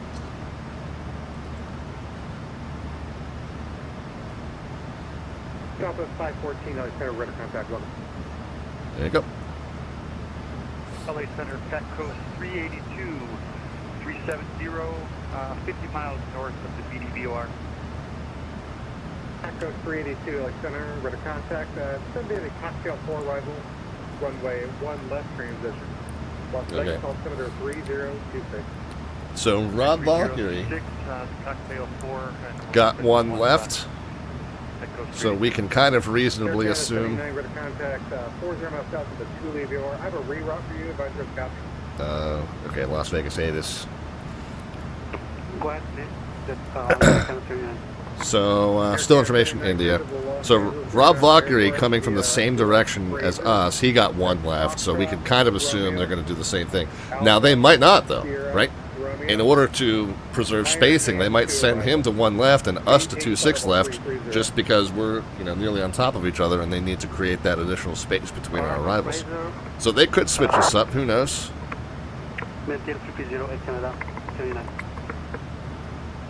We'll see what they say. Yeah, Dimram says, I know some of the vanilla airports have overlapping stands or all heavy stands, so it seems like a bit of a mess sometimes. Yeah, it can occasionally be. And, and I'll say this, I don't know if you know this already or don't know this already, but just for the benefit of the conversation for those following along who may not know. So the beautiful thing about VATSIM is that it is multi-platform. So the guys around you may or may not be flying in the same sim that you are. They might be in Flight Sim 2020 or 2024 or X-Plane 11 or X-Plane 12 or FSX or P3D. And of course, even within those, there's default scenery, there's... Runway 1 left transition. Las Vegas altimeter 3026. 3026 and the cocktail 4 arrival, 1 left transition, Southwest 514. Okay, so altimeter changed down by 1, 3026, 3026. And descend via the arrival tells us that we are now cleared to the lowest altitude on the arrival that's pertinent to our transition path. So we were told the 1 left transition, so that is the point that ends here at Roman. And so that means we have been cleared down to 8,000 as long as we follow the constraints along the way. Our VNAV is going to do that part for us. We can now tell the computer, once you hit that top of descent, you are okay to descend down to 8,000. Okay, we're not cleared for the approach yet, so we can't go any lower than 8, but we can at least clear ourselves down to 8 as per the points on that. 1635, we'll descend via the... Delete 80, by the way. We don't need that anymore. 1 left transition. Las Vegas altimeter 3026. Alright, so as I was saying, so there's 5 or 6 different major sim platforms, plus you've got Flight Gear Flight Simulator, a freeware sim platform. And then within each of those platforms, you've got default scenery, you've got freeware add-ons, you've got payware add-ons from multiple different companies. So at any one airport, you might have some, anywhere between a couple to a dozen different versions of that airport out there.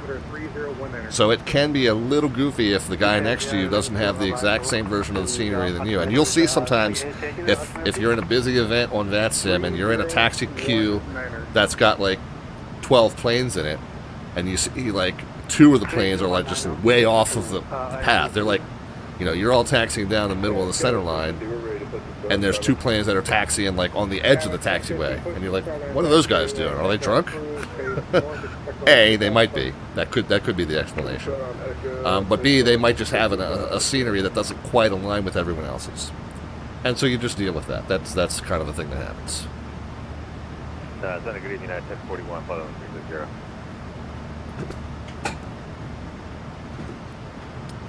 Yeah, 1041. Yeah, 1041 LA Center, squawk 3577. Alright, 3577 on squawk 1041. But the controllers, the key point is the controllers are always going to go by whatever's current, and then it's on each pilot to kind of determine how theirs differs from that, if it does. So not a perfect system, but it does allow VATSIM to be cross-platform and for everyone from every different simulator to operate in that same virtual world. We just have to accept that there are slight variations between those worlds from one player to the next, sometimes. 3.5 miles to the east of Mach. 3121, contact. You know, I mean, the alternative to that would be that VATSIM only works for one particular sim. Or VATSIM works for all sims, but they're all separate, which wouldn't be as good. Wouldn't be as good. So we combine everybody. Everybody's in one virtual world together, but each person's world varies slightly from those around them, and that's just the way it is.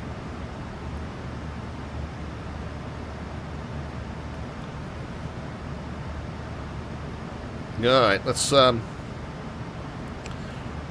rebrief the ATIS. United 1041, ready contact. Oh, ATIS does indeed say 3026, so I missed that change, but we got that verbally, so we now got that all in. And this is a key point now that we've got a moment, right? This says visual approaches are in use. So we've got it dialed in as though it's an ILS. And if we're cleared for the ILS, then that means we are cleared to adhere to this exact path at these exact altitudes, and if we go missed, we have to fly this exact procedure. If we are cleared for a visual approach, we can still use this beacon to kind of make sure we're lined up right and make sure we're at a sensible altitude, but we don't have to, right? And if we go miss at that point, we'll just expect some sort of a, hey, make a left downwind, or, some sort of a, maybe a heading and an altitude to maintain, and then a vector back on or something like that, something simplified instead of having to do this specific missed approach procedure. Matter of fact, we'll get that. That's likely to be the case either way. But once we're cleared for this procedure, we need to be prepared to do this missed approach in case we are unable to communicate, or if they say, Southwest 514, roger, go around and fly the published missed approach. Okay. If that's all the controller's going to tell us, then we need to be ready to do that. And again, it's straight climb to 3, and then a right turn to 7, and then direct to Boulder City, and then to the hold. So if we end up on the instrument approach, first of all, and if we end up going around, that's what we'll do. Straight to 3, right to 7. So 7,000 is what we'll set as our missed approach altitude on short final. But again, if we're cleared on a visual, all that's kind of out the window, and it's just really there for your plan B, your backup plan at that point. Let's go ahead and get ahead of the game and just get some performance numbers. Let's go ahead and plan for a flaps 30 landing at 152. We know the wind was fairly light, right? Yeah, 7 knots. So we're only going to need to add 5 knots to that V ref to grab our V approach. So 152 and 157 will be those values. How common are go-arounds on VATSIM? It depends. If it's very, very busy traffic and the approach controller has them spaced a little too close, guy in front doesn't get off quick enough, guy in back has to go around. It's common on VATSIM that pilots aren't of the skill level that professional pilots are. So if they are, for whatever reason, pilot error, I wasn't able to maintain a stable approach, I'm going to go around. I may or may not. Yeah, I'm probably going to YOLO it into the runway anyway. But if you are, if you're not that great and you realize that you weren't quite ahead of the airplane and you didn't quite get it stable, you might go around. If the controller might be brand new and they've cleared somebody to enter the runway while you're on short final and they go, oh crap, I forgot I had somebody on final, then you might go around. So they're more common on VATSIM sometimes than they are in the real world. It depends. All right, we started our descent. Let's go ahead and get the seatbelt signs on. Let's check our do our fuel check. Yeah, we're good. We're pretty balanced there. Greetings from the flight deck with an update. We have started our descent into Las Vegas, so we've turned our fasten seatbelt signs on, and we've asked that you return to your seats and fasten your seatbelts. Cabin crew is going to come around one final time to take care of any. Do not exceed 280 knots for spacing. 280 or less for spacing, Southwest 514.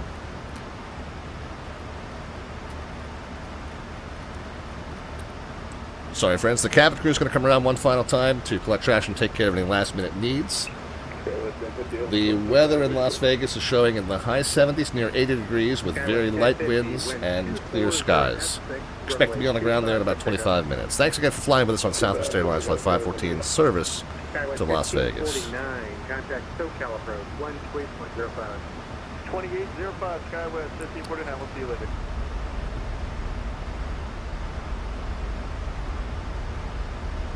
Alright, we got assigned 280, but the plane's struggling to get us down there, so I'm going to throw some spoilers out.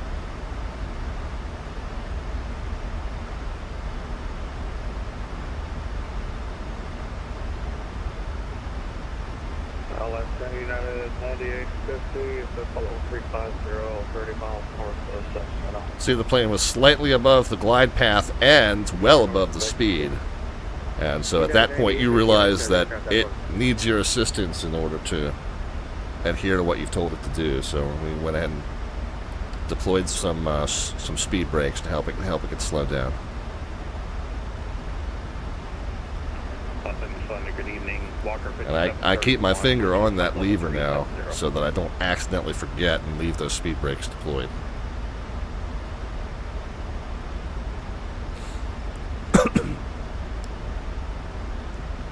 Stand by. Alright, so it's starting to throttle back up. We don't want it to do that. But it's starting to get down to the speed we were assigned, so spoilers are now stowed. Levers up, lights off.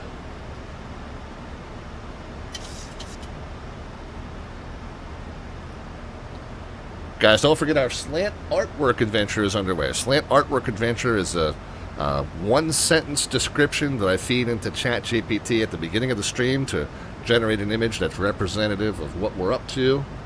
And then once you see it, you can cash in 500 of the Twitch channel points, aka the alphabet's points. That puts you in the queue. And once I call your name out of that queue, you can tell me what you'd like to do to add to that image or modify that image. Our image right now has got me hanging out right outside the Bellagio and the famous fountains. So if you want to add to that image or modify that image, go ahead and cash in 500 of the Twitch channel points, aka the alphabet's points, and then let me know what you'd like to do. Yeah, all the pros leave the spoilers on the entire arrival and approach this moment, right? All the top-notch pilots, PYLOTS. Andrew wants to get in on the Slant Artwork Adventure. The name of the right-hand building is, I believe, Caesars. Is that not Caesars? I'm pretty sure that's Caesars there. 19er for 81 Bravo.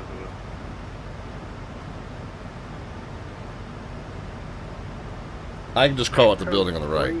382, contact Las Vegas approach, 135.0. 135.0, that's probably going to be our next handoff. 14, resume published speeds and contact Las Vegas approach, 135.0. Alright, published speeds and 135.0, Southwest 514. Alexander Hill, Localizer 4884. Yeah. Approach, good afternoon, thanks for India. Close that up and... One left approach. I would expect the ILS one left approach. Echo 382.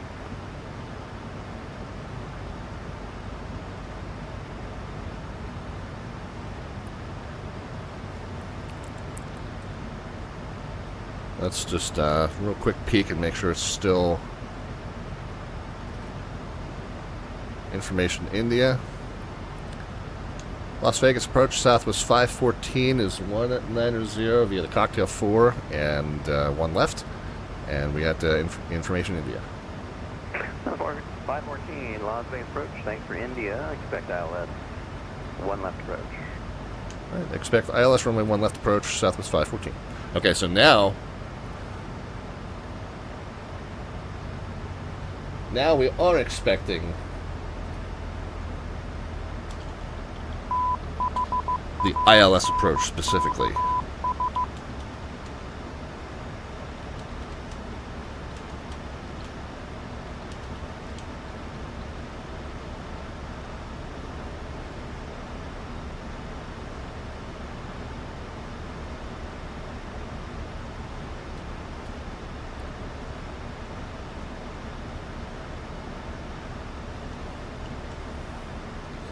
All right, Andrew, we got it working on that. Show you in just a moment the result.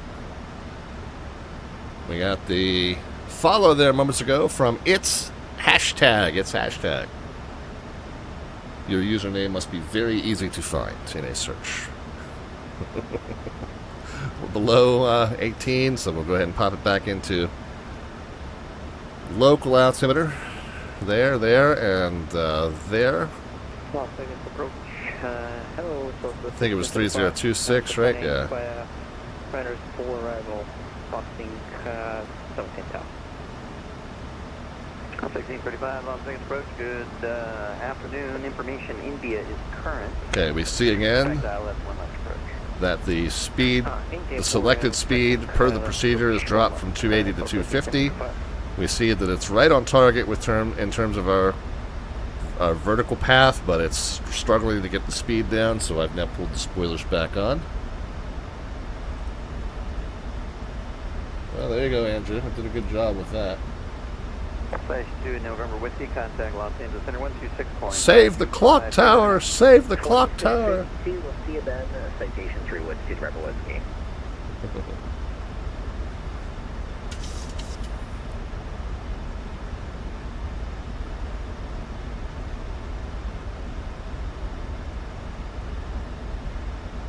Alright, is it close enough now to the selected speed that we can go ahead and bring the speed brakes back out? We'll watch the green light up top right in front of us disappear. Okay, good.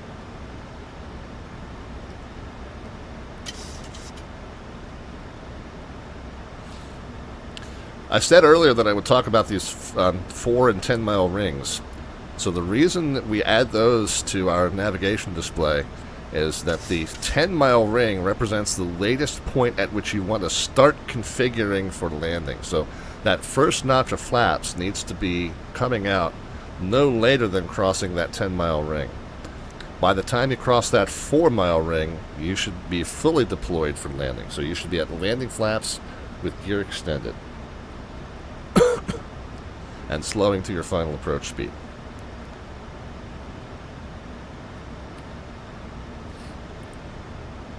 Minimums, by the way, since we are now on this ILS, we are adhering to the minimums, which is 2,460.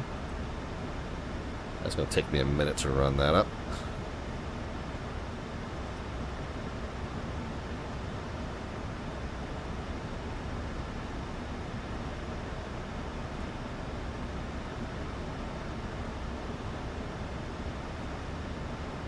Yeah, hopefully we'll get some knob acceleration if we do that by the scroll wheel. Hopefully we'll get it kicking to the point where it'll start. Yeah, there we go, going a little faster. There we are. There we are. 2460.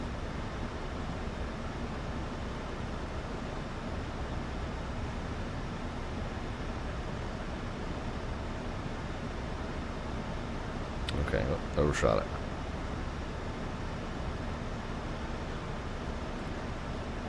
Okay, 152 is our ref speed, 157 will be our approach speed. Let's go ahead and do a full approach briefing now. And we're 12,000. I'm going to go ahead and do the 10,000 foot checklist just a little bit sooner because we are, landing at 2,000 some odd. Let's go ahead and alert the cabin crew, and we'll get the cabin secured. We can go ahead and get the forward-facing lights on.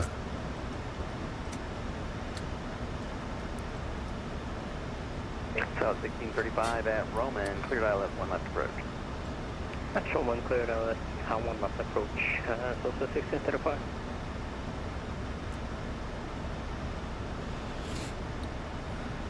Alright, so our approach frequency and course 110.1 and 014 is set. The missed approach frequency and course 116.7 and 330. 922.82, it's on request. 116.7 and 330 is set. Missed approach altitude will be 7,000. We did check the legs and the FMC. They are correct, and range are entered. V speeds 152 V ref, 157 V approach. Minimum is 2460 set. Ceiling and visibility is sky is clear, so no factor there on cloud bases. 3607 is going to be mostly right down the center line in terms of the crosswinds. We are going to we're going to try and get off by Sierra here, so we'll put on, it's a 9,700-foot runway, but we'll try and turn off by about halfway down it. So I'll put on not a heavy auto brake, but a pretty robust one anyway. So we'll go with maybe a 3 on the auto brake. Slow to 190 knots for spacing. You'll be number 2.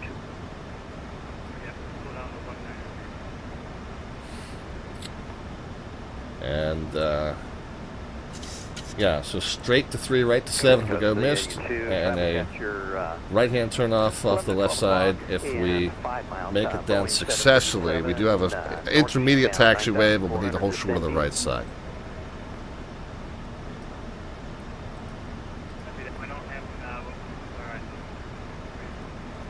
All right, so once we get on final, down to 210, Southwest 514. Pacific Coast 382 at after Roman, speed at your discretion, and at Roman intersection cleared ILS 1 left approach. So once we get to once we get on the short final, we'll get missed approach altitude set. We'll alert the cabin crew and continuous ignition and alert and deploy the spoilers. Or arm the spoilers, I should say, not deploy them. Arm them. Andrew, any update on the 7th? I haven't heard anything. I would follow up with the ZDC events coordinator. I've not been officially assigned to work that, but I do have it. 514 traffic at your 11 o'clock and 4 miles. That is eastbound 8,300 descending. Do you have insight? I do not. We're looking south of 514. Copy. That's south 514. Slow to 190 knots for spacing. And at Roman, speed at your discretion. Cleared ILS runway, 1 left approach, number 3. Okay, 190 for now, and then our discretion at Roman will be clear for the ILS runway 1 left approach at that point, Southwest 514.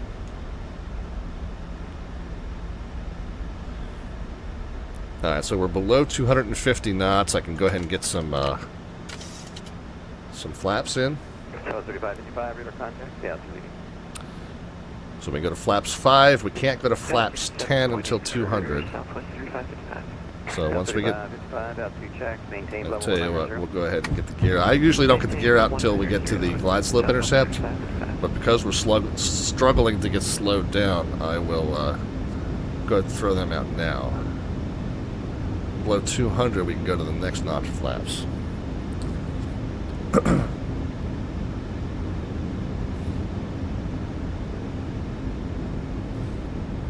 Here we are.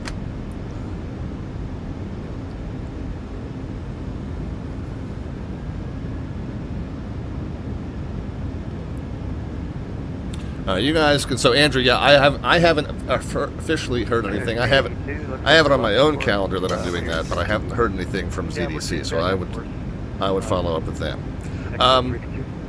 You guys can start putting some predictions into the chat as far as the vertical descent rate at the moment the wheels touch the runway surface. There's no bot command for that on this channel. Just a number into the chat with or without the minus sign. We'll know that you need a descent rate either way. The closest predictor gets an automatic entry into our monthly landing rate raffle.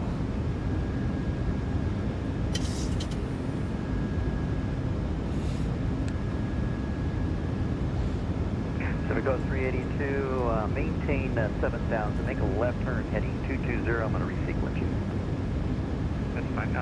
Okay, we have 220, 7,000. Been cleared for the approach at this point. Well, we don't need the 26. We have been cleared for the approach, so I'm going to set 3,400. Negative left turn, please. Left turn 220, Pacific 382.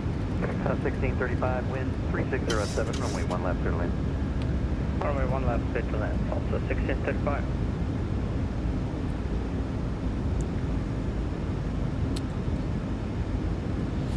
Southwest 3555, contact Los Angeles Center, 126.525. 126.525, Southwest 3555, proceed. Okay, we're already started to configure, so we're good for the 10-mile fix or 10-mile ring. We can go ahead and get started with the final configuration. We got our cabin crew alerted and our continuous ignition on. Descending on the down force 142. Missed approach altitude is going to be 7,000. We can't set that yet. We'll set that as soon as glide slope is armed. Or active, rather. It's already armed. And we can arm the speed brake. Okay, so holding for oh, we got the runway in sight, by the way. Holding for the missed approach altitude of 7,000 set. Everything else is good. Holding for landing flaps as well. Holding for landing clearance as well, for that matter. Okay, glide slope is now active. We can now set 7,000 as our missed approach altitude.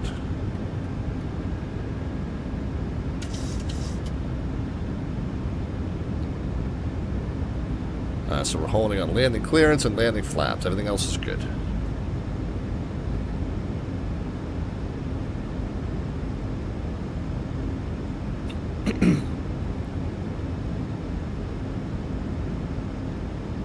Go 382, turn left, heading 050. Left is 050. Left 050, Echo 382.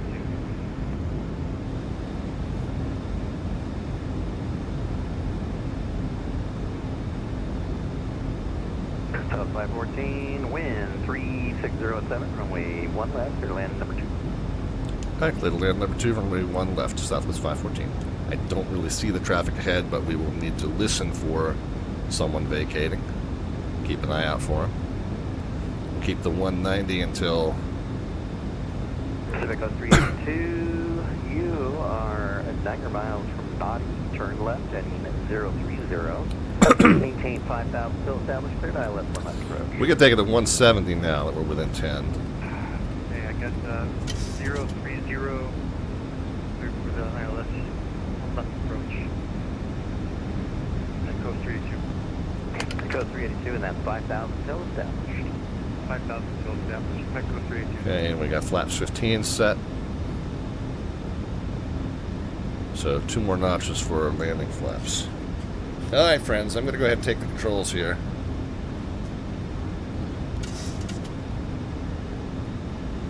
Let's match the throttles. 382. Let's make that 5,500 still established, but you make sure you get on the localizer. 5,500 still established.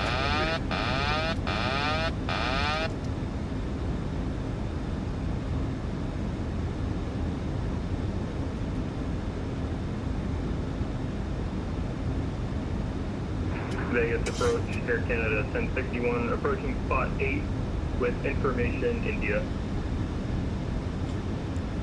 Again, 1061, runway 1 right full length, taxi via Bravo Delta, cross C6 right at Delta. Okay, keeping 170 as best we can here. Runway 1 right, full length, taxi via Bravo Delta, cross runway 26 right at Delta, Air Canada 1061. Alright, coming up on inside of 5. Let's go ahead and slow it to 1. Whoops. That's 7,000 there. Slow it to 157.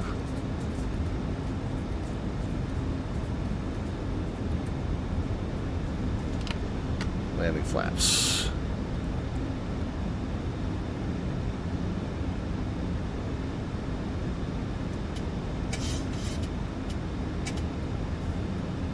And we're slow. Let's get some of that speed back. 1,000. Let's get the alignment back.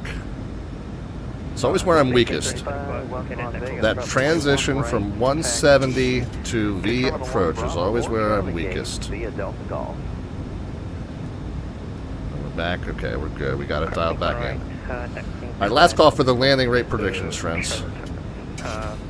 Landing flap set and check, gears down and green. Missed approach out to 7,000 set. We are cleared to land. Straight to 3, then right to 7 if we go missed, and a right-hand turn-off if we make it down successfully. Landing checks are complete. 500. Okay, we can bring it down to the 400. threshold speed. 300. Approaching minimums. Just a gentle lift of the throttles come back at 20, and just a gentle lift of the nose. Through our minimums, we are landing. Sync rate. Sync rate. 50, 40, 30, 20, 10.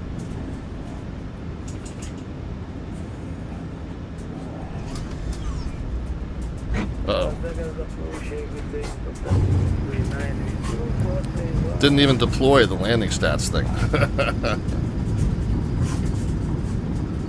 Reversers. I don't think we hit. We were very, very floaty. We didn't make the turnoff that we wanted to make. So we rolled it way long. We landed long and then rolled it long. However, nice and smooth.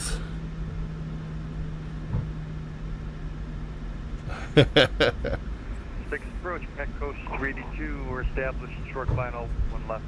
I got 382, wind 3607, runway 1 left, clear to land.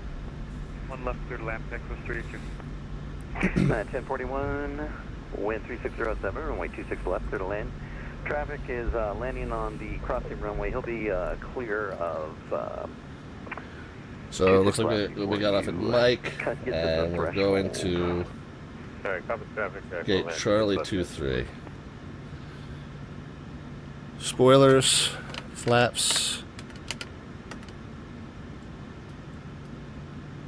flight directors.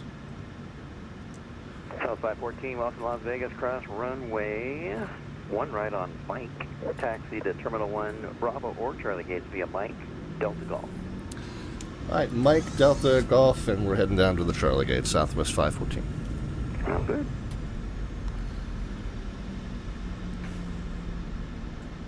Alright, South leave. 514, you make a left Whiskey or Charlie, depending on which side of the Charlie Gate you're on. Okay, well, yeah, we'll figure that out when we get down there. Whiskey or Charlie for us at Southwest 514, thanks.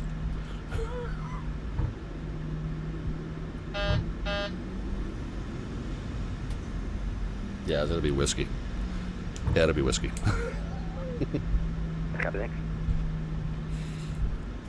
Alright, clear the runways. Let's go ahead and get all the forward-facing stuff off. We'll leave the taxi lights on, turn off lights off.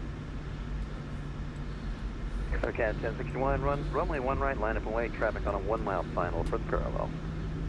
Line up and wait, runway 1 right, Air Canada 1061. Yeah, it was a pretty smooth landing. I was a little over speed on short final. I'm weakest on that transition from 170 to that V approach, and of course I always tend to want to do that by hand because I'm trying to build my repertoire of being able to control the airplane without the automation. But that transition from 170, getting the landing flaps out and getting slowed to the final approach speed, that's where I kind of struggle the most. So we did land a little long and a little late, and we were about 8 knots fast. But overall, I'm not sad. So that's Papa going off there. And so I think the next left... Hang on. Should we have taken that one?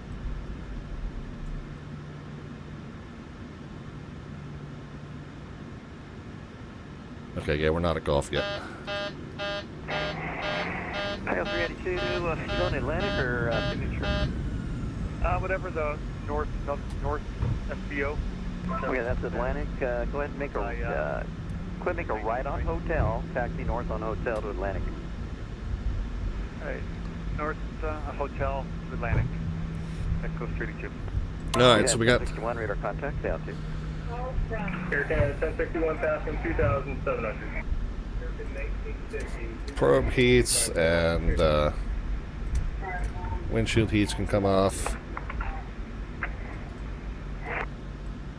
1041, welcome to Las Vegas. Exit to the right.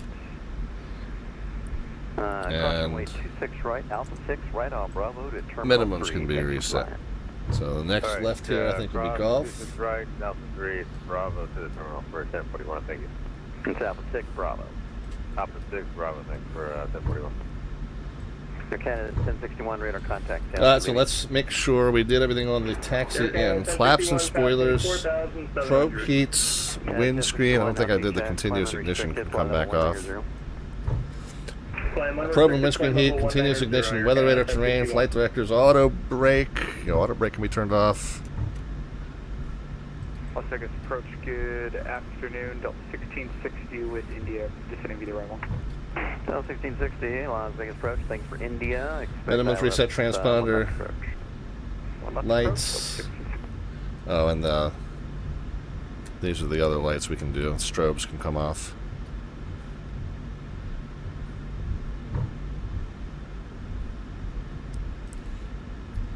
Okay, so there's the other kind of yo-yo shaped terminal. Las Vegas departure, VisionJet November 257, Mike Charlie, lost all my money, time for ISR clearance. That's the best time to go. As long as you got enough fuel. 7 Mike Charlie. Las Vegas departure. Guess you lost your flying ability as well. Resend your flight plan. That's right. We'll check again. 7 Mike Charlie. Thanks. You didn't file as November 257 Mike Bravo, did you? I've got somebody with that one. Oh boy, it sounds like fat fingers. Yeah, refile with Mike Charlie, or disconnect, reconnect with Mike Bravo, your choice. All right, we'll do this. I will cut some Mike Charlie. Yeah, Rock's flying along with us, Melvin. At least he was for the first leg. I'm not sure if he's heading to San Diego with us or not, but yeah, Rock's been flying along with us quite a bit lately. You'll love to see it. Oh, and I guess the other thing we can go ahead and do is we can get the APU fired up.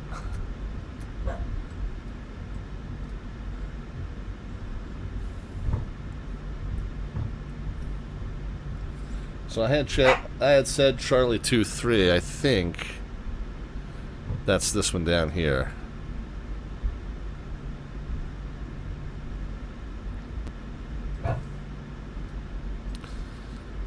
We got a combination of VATSIM pilots and static aircraft, which I still haven't successfully figured out how to get rid of. I'll go ahead and get the... Oh, there's our little gremlin back there. Here. Yeah, it's almost intermission time, darling. She knows.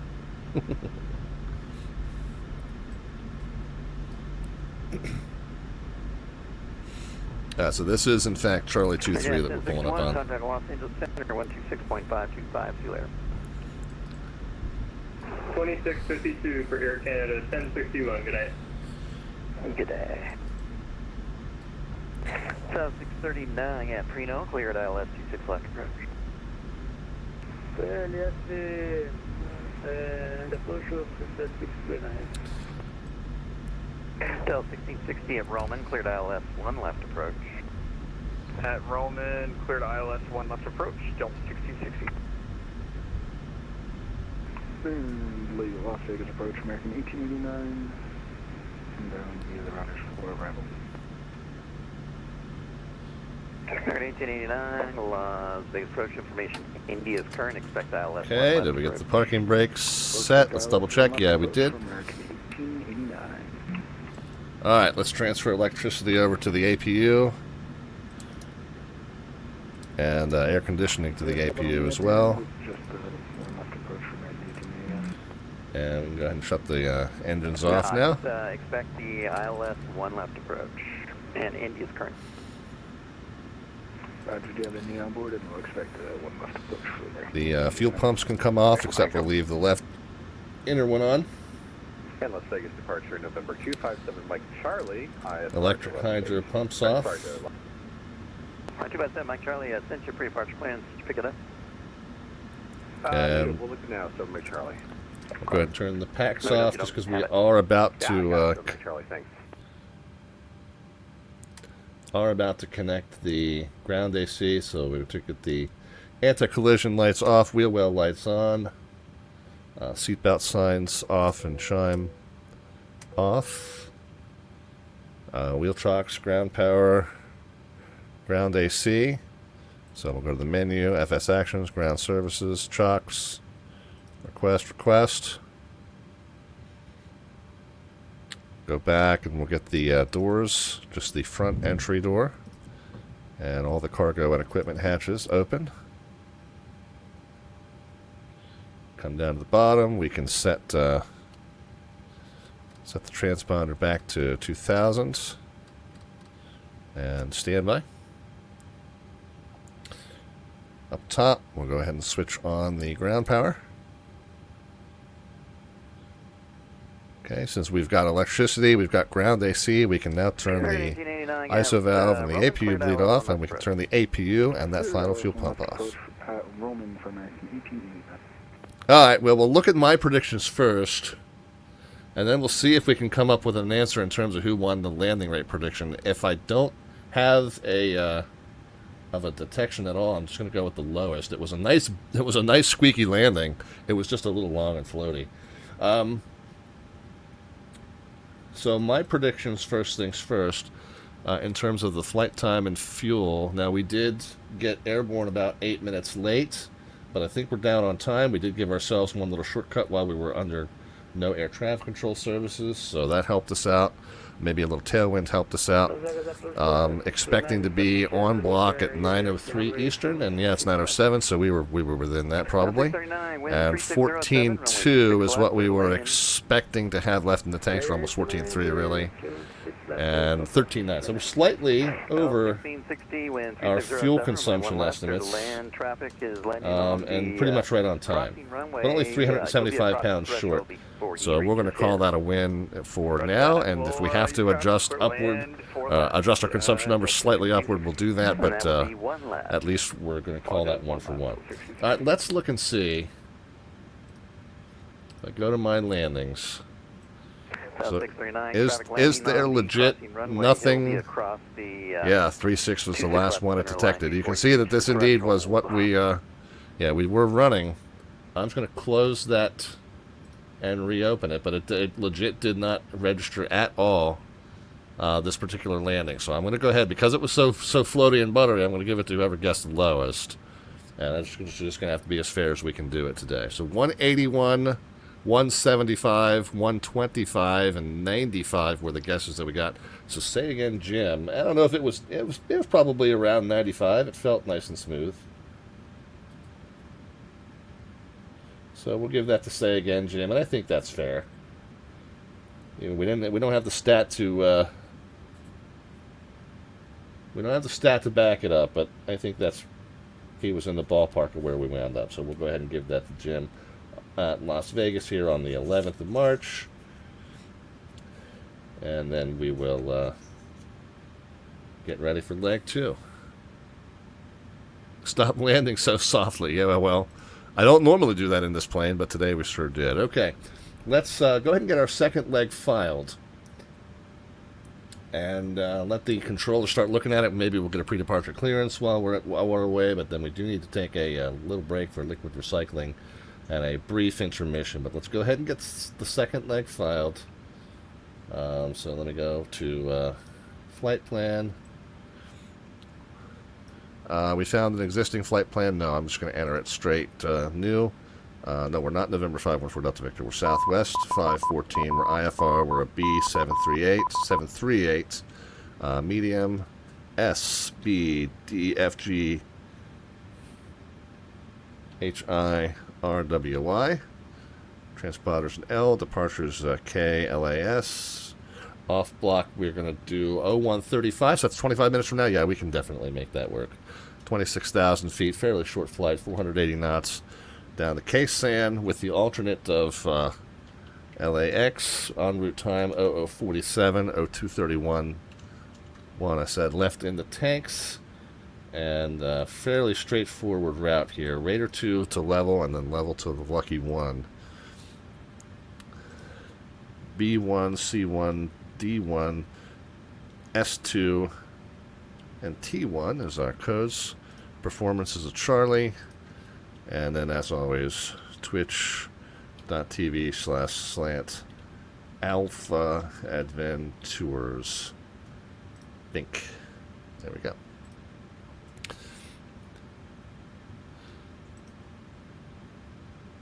Bastion GTX has hit the follow. Bastion, welcome. Good to see you.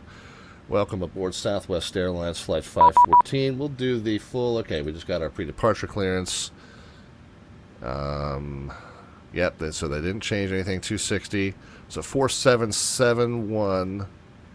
Climb via SID, expect 2605 minutes. Okay, 135.0 is departure frequency. So, American 1889, wind 360 at 7, runway 1 left, clear to land.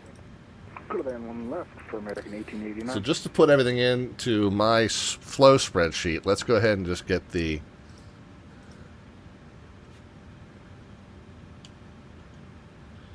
route punched into there. And let's just look at the Raider 2 so I can put the initial altitude into my flow list here. Standard, nope, standard departures. Raider 2, Raider 2. So flight level 190 and expect cruise in 10. Okay. Del 1660, exit right when able. Right when able, 1660. Frequency 135. On November, taxi to your Transponder was 4771. Roger, cross 1 right. And November, departure runway will figure out. 1660. Let's go to the updated Del ATIS. 1660, you can go to Terminal 3 via November, Delta, Golf, and Charlie.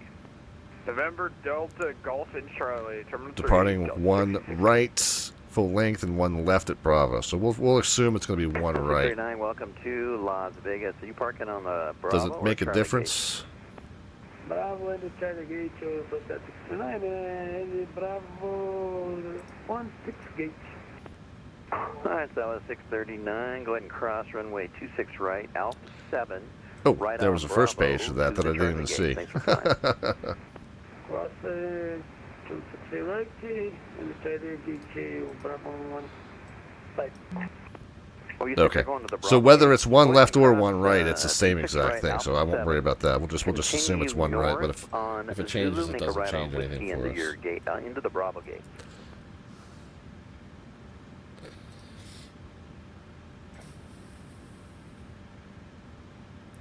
Okay. All right. Well, we're going to take a quick intermission, and we'll be back with you in just a few. See if we can get a nice vantage point of the arrivals into Las Vegas.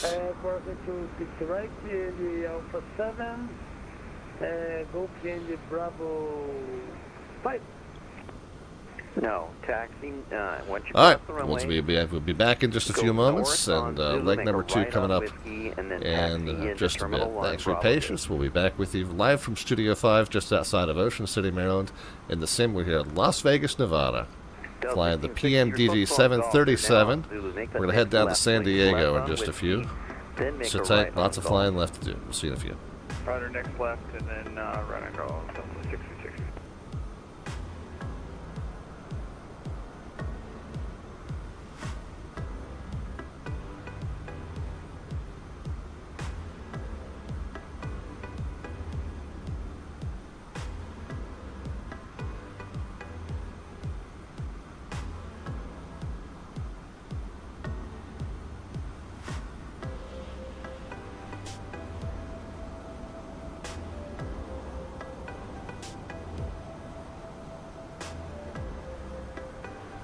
Las Vegas approach, good evening, United 2316, with you descending through 15,000 on the Chow 4 with India.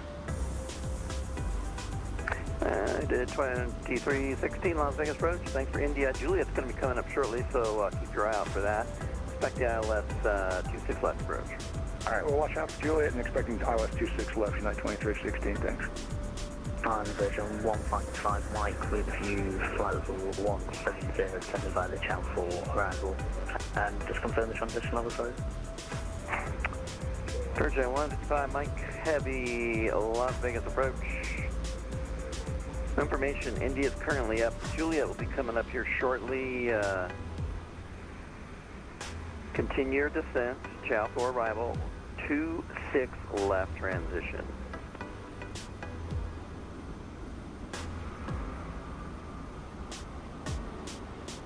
Roger, continue descent, information Juliet, it's approaching. Channel 4, around 4 the descent, and it's to 26 left transition for surgeon 155 Mike, and just confirm the transition altitude, sorry.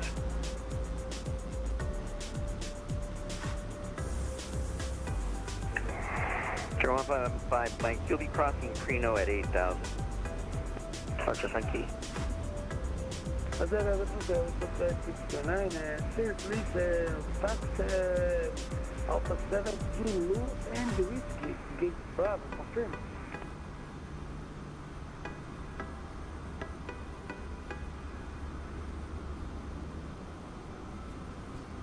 So 639, just go ahead and taxi straight on Zulu. That's straight ahead of you. And then make a right on Whiskey, and that'll take you straight into the Bravo Gate, Terminal 1. Roger, that's Zulu, Whiskey, the Gate is Bravo, Super 16.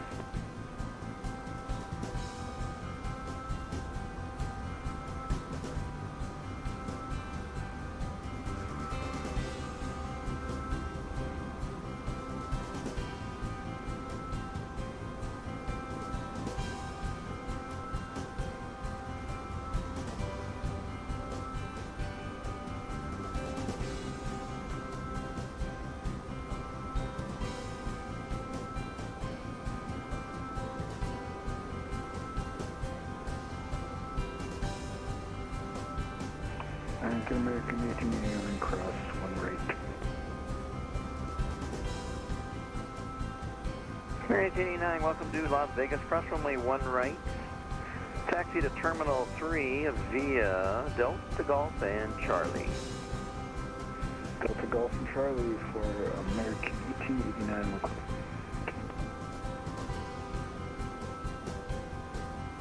Vegas Sports, good evening. American 2785 descending through 175 via the groundage for arrival. 2785 Las Vegas, approach, information in D is current. Expect ILS 1 left approach. Roger, we have India and we'll expect the ILS runway 1 left approach, American 2785.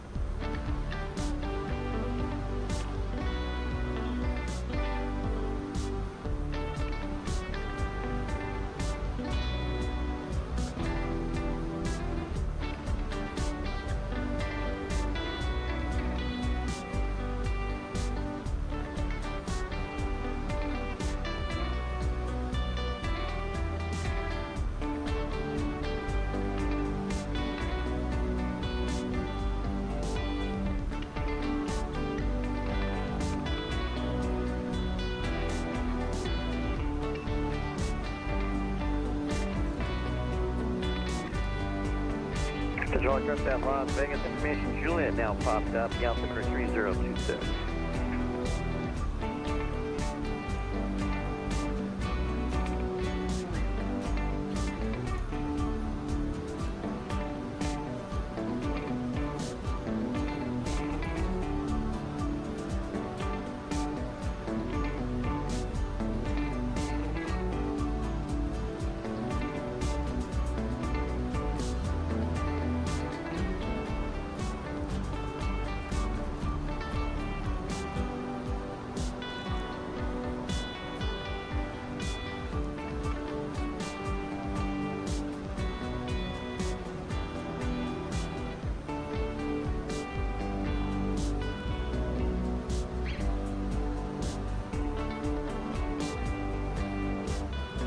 At 2316 at Preno, cleared, ILS 26 left approach.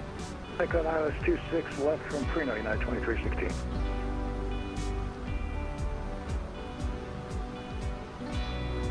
Hey, Las Vegas, departure November 257 by Charlie. Not getting any audio on the ADIS, but we did read it and we're ready to taxi with Juliet.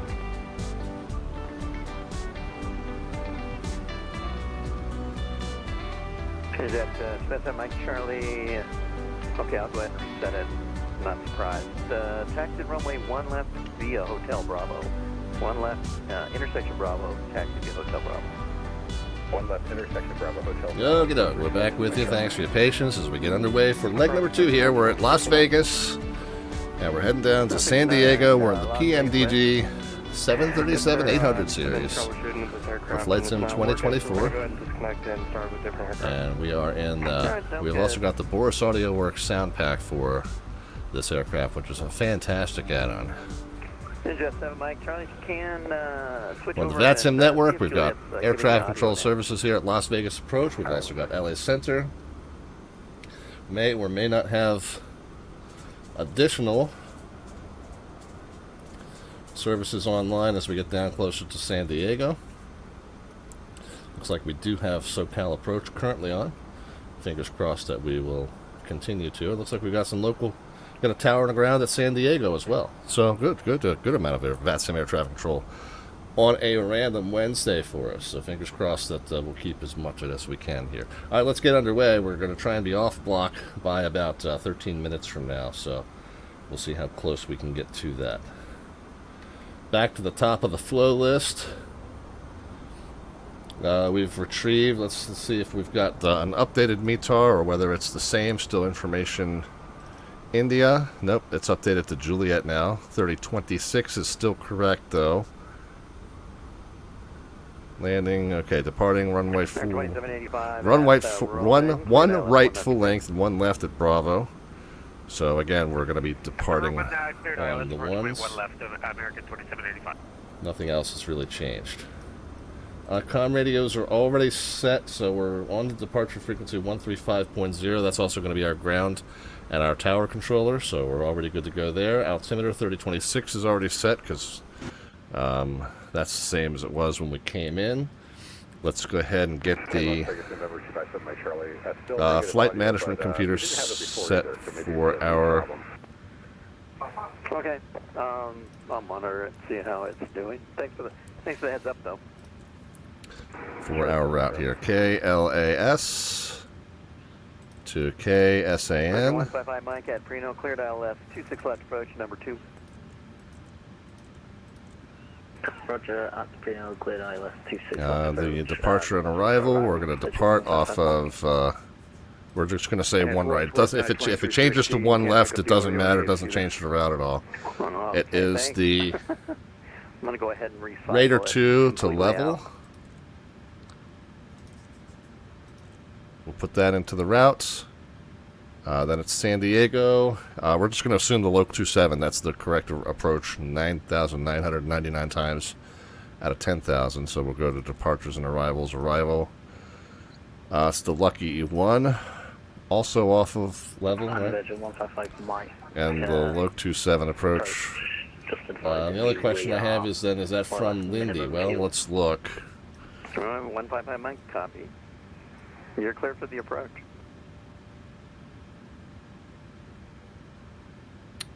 Let's go Lucky 1 arrival.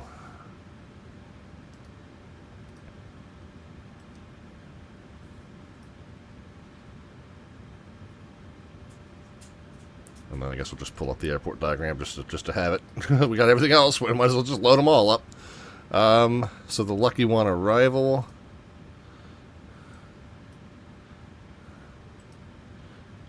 Does indeed dump off at Lindy, so that means we'll use Lindy to connect it to the Loc 27 approach.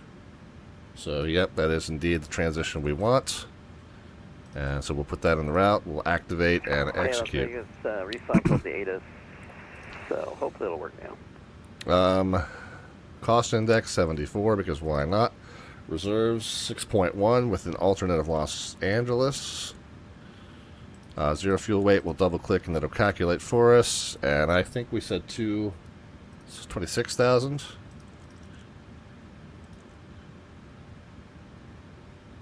Yeah, 26.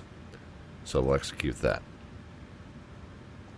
And one limits. So again, if I was a real airline captain, I would be duty bound to reduce our takeoff power or our climb power if I could do so. Without compromising safety. If I could do with the lower performance without compromising safety, I would be duty bound to do that to reduce fuel use and reduce wear and tear on the engine. Since I'm not a real airline captain, I am not duty bound to do either of those things. So we'll continue on. Flaps 5, normal departure. V speeds are as follows. 140 is our V1, so if we encounter any safety critical items prior to reaching 140 knots, we'll abort the takeoff. If we reach or exceed 140, we'll accelerate 2 more knots and we'll lift the nose off and depart. At that point, if we've got one functioning engine, we'll pitch to maintain 149 knots up to 1,000 AGL. If we have 2 functioning engines, we will pitch to maintain 169. This speed plus 20 to up to 1,000 would reduce we'll retract the flaps, and then we'll go on from there. Center of gravity will double click and that will auto calculate. 4.8 is the initial trim, and we'll get that set once we get the hydraulics up and running. So 169 is the speed that we'll pitch to, assuming everything is hunky-dory at that point. The initial heading is 014. However, we do want the plane to automatically turn us and follow the path. We don't see anything like expect vectors here. It's literally depart and follow the path. So that means we can start in LNAV mode rather than heading mode. Auto throttle, flight director, LNAV, and then VNAV as well. The initial altitude we said was on that same chart was 190. So we don't want to exceed flight level 190 until we've been told we can go higher. American 2785, we're established ILS approach ILS 01. 2785, copy. We did say the initial heading was a 014, but we will start in LNAV mode, but we'll set the 014A just to have the runway heading bugged, and B just to be able to take immediate control of the aircraft in case there's any problem and we need to return to the airport. We'll just have it pointed in the direction we're going to start, and then we'll go from there. So altitude set, speed set, and heading set, mode set, data and traffic set, reject takeoff set. And we'll jump down the bottom here, and we'll dial in our squawk code. We'll go ahead and turn on our transponder. 4771 was the code.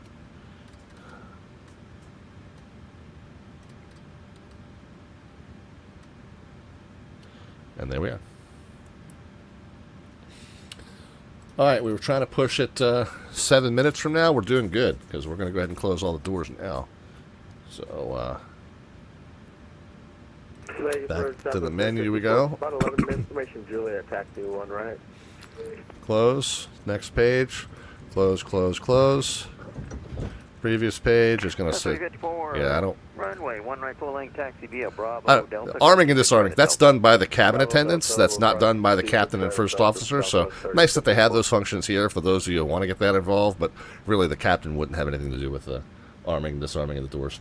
So we'll just go ahead and just skip past that here. But anyway, so we got the cabin door closed. Yeah, the cabin exit closed, and the cargo and equipment hatch is closed. So we're good to go there.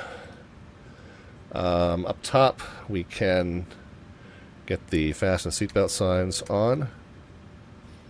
The left inner fuel pump on. Las Vegas, cross runway 26 right, Alpha 7, hold short of Bravo. APU on and started. We'll double check that our parking brake is set. It should be, it was, and it remains. That's good. Up top, we'll get the not probe heats just yet, but windshield heat can come on. We're going to cruise at 260, and we're going to land at basically nothing.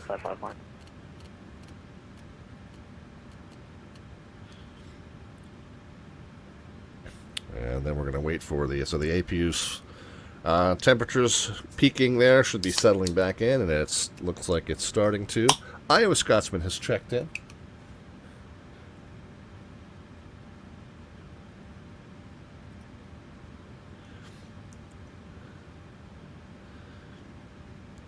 Okay, and then the APU electricity is available. Okay, we'll get APU bus number 2 and then 1. We'll get the bleed on, we'll get the ISO valve open, and the packs on. So now APU is supplying electricity and air conditioning, so now we can go ahead and disconnect the ground power and ground AC. So we'll jump down here and we'll do that. Come back. Ground services, toss off the lines, And let's go ahead and just pop over to the legs page so we're ready to go there. United 2316, give way to the southwest, crossing right to left. Take a right on Bravo, taxi to Terminal 3, Delta or Echo Gate, your choice. All right, give way to southwest, and then Bravo and to Terminal 3, probably. Temp is 25, so what is that, mid-70s, high 70s? All right, next line. Yeah, high 70s. Light winds and just a few high clouds. 2785, welcome to the Las Vegas exit right. Greetings from the flight deck and welcome aboard Southwest Flight 514 service to San Diego. We're due to push back here in 4 minutes. We expect to be pretty much right on that, and we'll be wheels up quarter till the hour, hopefully.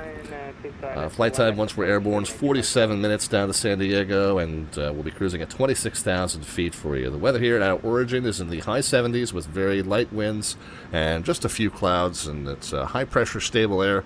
We don't expect any bumps and being pushed around on the way up. Should be a nice smooth flight for you.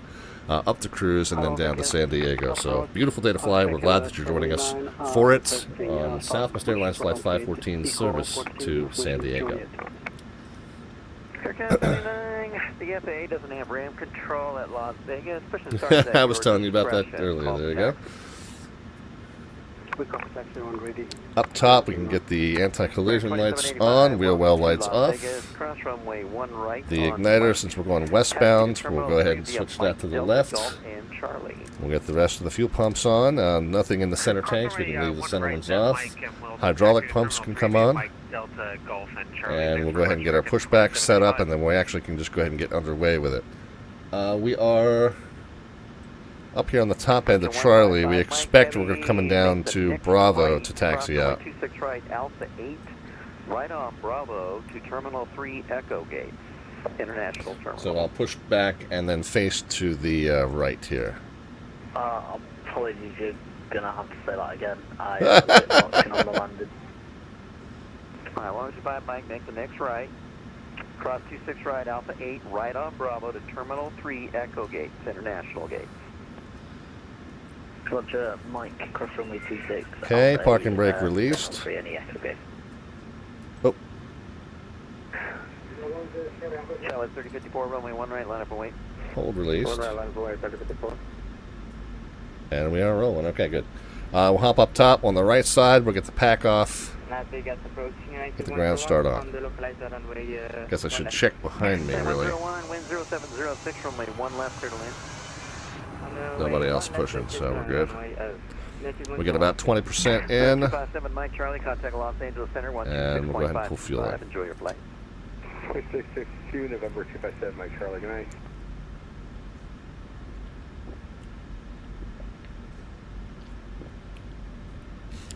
South 3054, wind 0706, runway 1 right, full length, line up. Clear for takeoff. Okay, we've heard that the valve click off. Pack back on. Generator back on. Now on the left-hand side, we get the pack off and ground start rolling.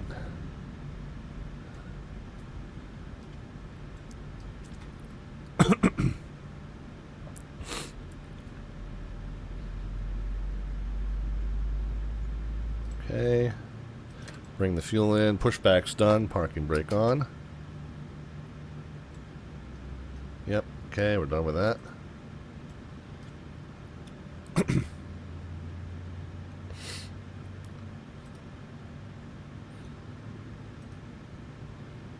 Wait for that valve to kick off. Okay, there we are. Pack can come back on. Generator can come on. Get the engine bleeds on. So now engine supplying electricity, engine supplying air conditioning, APU is no longer supplying either. The APU can be turned off. Come back down, we'll do a control surface check. I don't have the screens. For whatever reason, in this configuration, I don't have the screens, even though I've got the option on. Never did figure that out. 16,200. With information. Flaps 5 sets. 627 Las Vegas approach. Thanks for Juliet. Expect ILS 1 left approach. Parking brake off. We'll hold the brakes in.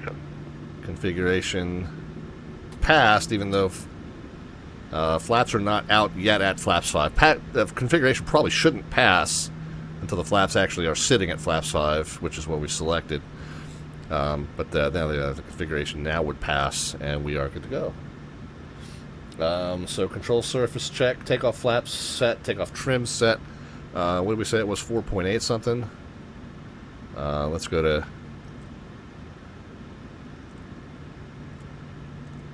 Yeah, 4.84. Yeah, pretty much right where we had it, honestly. And probe heat, and oh yeah, the config check shouldn't have passed because the probe heat was off. So now we'll recheck config, and we'll recheck warnings, and we're good. Southwest 3054 out of 5,900 rep. 354 radar contact. All right, taxi lights on. Unrestricted 190 Southwest 3054. And just double check that the ATIS is still Juliet. Yep.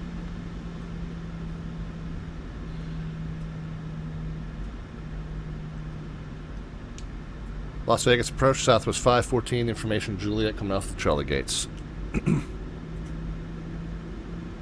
514.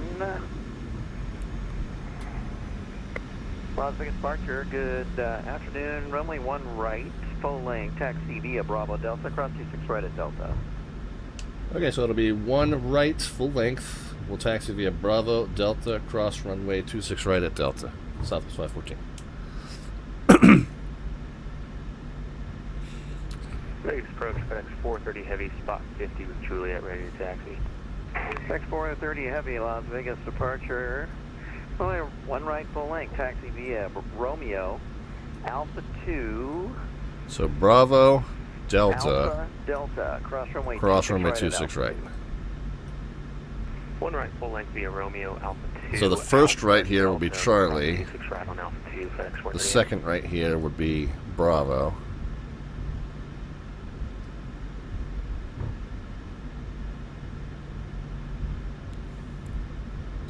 Oh, brake check. Okay, brakes are good. Since we're out of the gap ramp area, we'll go ahead and get our weather and terrain radar on. We did our brake check. So yeah, first right would have been Charlie. Second right here will be Bravo. Third right will be the runway. We don't want that. 9101, welcome to Las Vegas, exit right when they...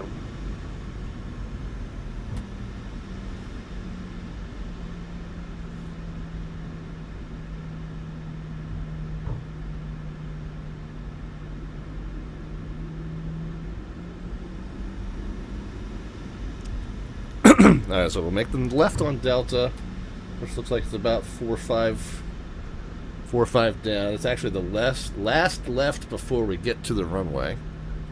Papa Charlie is here. 27 at Roman, cleared ILS 1 left approach. Yes, no, we are not in the Comanche anymore. We are about as not slant alpha as it gets.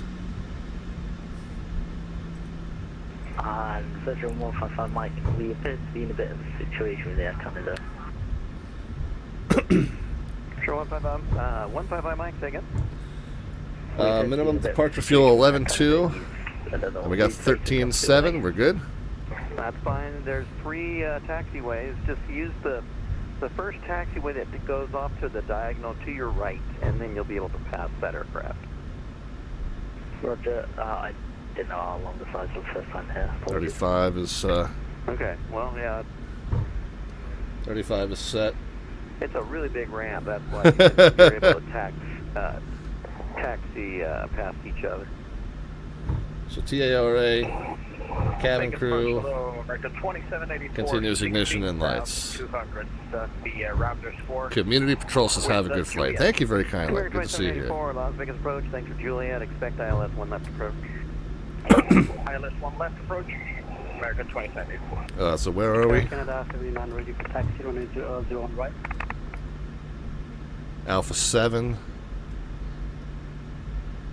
So we got 2 more. Next one's Alpha 8. Next one after that is Bravo Delta. Delta. 26 right at Delta. Caution Boeing 787 is coming in opposite direction. Maintain the right taxiway past him. Yeah, maintain right taxiway past the other aircraft and taxi for runway 01 right. So this should be Alpha 8 here. And then the next one should be Delta, which is our left turn. Yeah, 101, looks like you crossed one right on your own. That's an active runway. Next time, don't cross an active runway. Taxi to Terminal 3, Delta Gates via Mike, Delta Golf, and Charlie. 9101, I'm sorry about that. So, to gate 3 Delta. Glad we didn't kill anybody. Sorry. Delta and Charlie. That's Mike, Delta Golf, and Charlie. Mike, Delta Golf, and Charlie, 19101. Sorry again about that. Okay. Yeah, it'd be a runway incursion if somebody was departing over there. So it just adds up for next time to be mindful.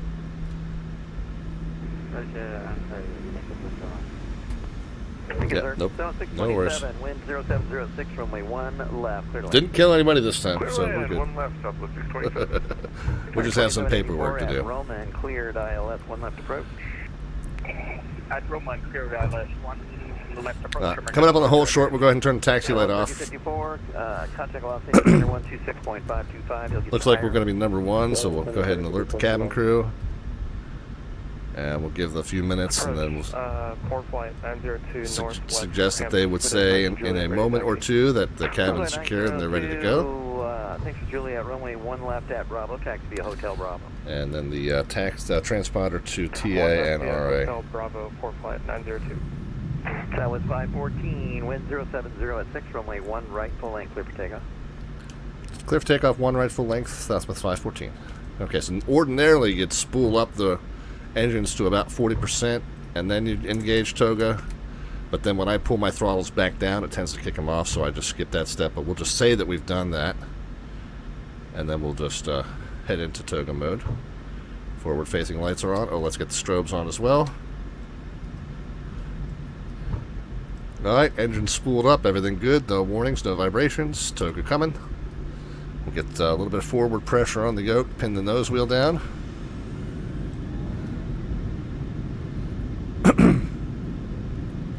Keep that forward pressure going until the 80 knot call. Live.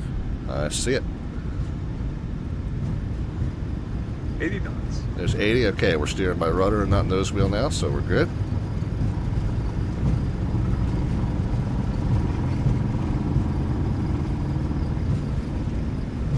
V1. Rotate. All right, here we go.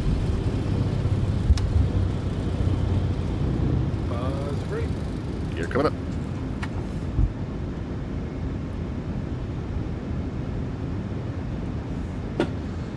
Yeah, we've kind of overshot the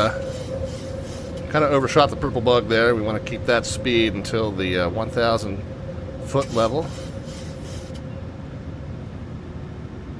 Then we're going to 514, we're going to contact Chelsea. Southwest 514 is 3,500 going to 190 via the SID. 514, altitude verified, climb unrestricted flight level 190. Okay, we'll delete the restrictions up to 190, Southwest 514. So instead of VNAV, then we can just go into level change.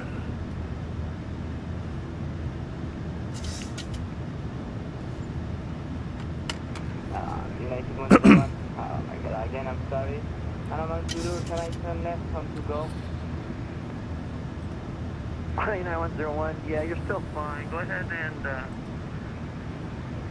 let's see here. Tell you what, why don't you go on, let's see.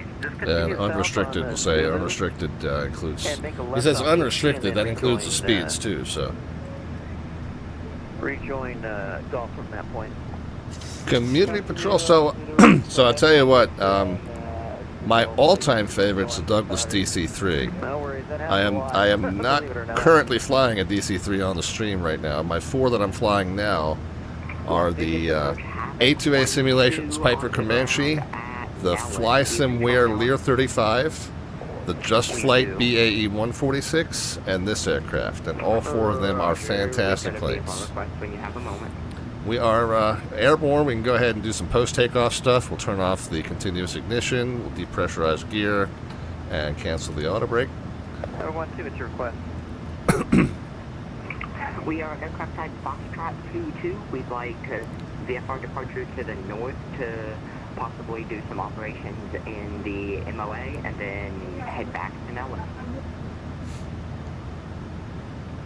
712, your squawk code out of Las Alright, as soon as we get through 10, we'll do a couple of things here. 5177, plan for runway 3 left for departure. Call for taxi. The altimeter Nell is 3021. We're still going by flight level change because we're ignoring the altitude restrictions. Community says, I like the Airbus A320. Yeah, I'm more of a Boeing person than an Airbus person. That's really a function of what I learned rather than what I like, although Boeing tends to be more of a traditional stick and rudder plane, whereas Airbus tends to be more of a computer-controlled plane, and I tend to be more old-school stick and rudder guy, so I guess Boeing suits my philosophy better. But really, they're both so advanced now that it's negligible. So through 10,000, we'll speed up to 320. We can turn off the forward-facing lights. If I can get the click spots, I will do that anyway. We'll go ahead and alert our cabin crew and release them. The other thing we'll do is we want to do a climb check. So yeah, cabin altitude is climbing at a normal rate, sitting about 2,500. Climbing normally, and differential pressure is about 1/3 of the way up. 10,000, 1/3 of the way up. 18,000, about 2/3 up. Cruise, it should be all the way up.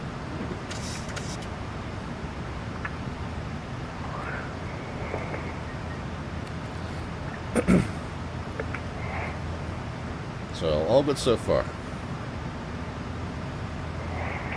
627, cross runway 1 right on Mike. Yeah, the community says, and I just know the Airbus better because that's what I taught myself first. Yeah, I got you. I got you. Now, like I said, Boeing traditionally came up as a more traditional stick and rudder plane. You know, Airbus is a little bit more of a modern lineage, so modern systems that it's kind of evolved from. But like I said, they're so close. They're so similar now, it's just, you just have to learn the different names and buttons to do the same function. You know, like in the Boeing, we would call this level change. I think in the Airbus, you would call that an open climb, I think. But it's the same, functionally it's the same thing. You just have to know the term for it. So Raider, at or above 13,000. Yeah, you were given crossing instruction on initial for... And then to level. So actually, so we should be past all of the altitude restrictions at this point. We should be able to kick it back into VNAV. And 322, see, 320, I was close, pretty close, 322.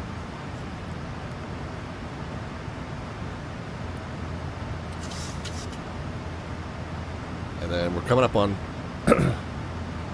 on the constraint. We'll see if we can get the handoff over the center to get higher.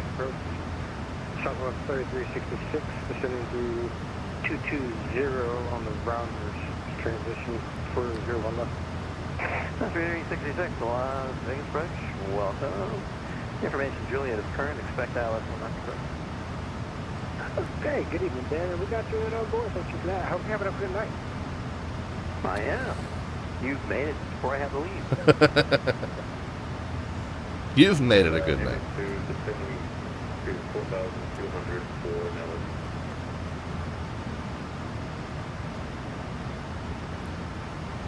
Alright, so let's listen out for our handoff. Should be happening any second now.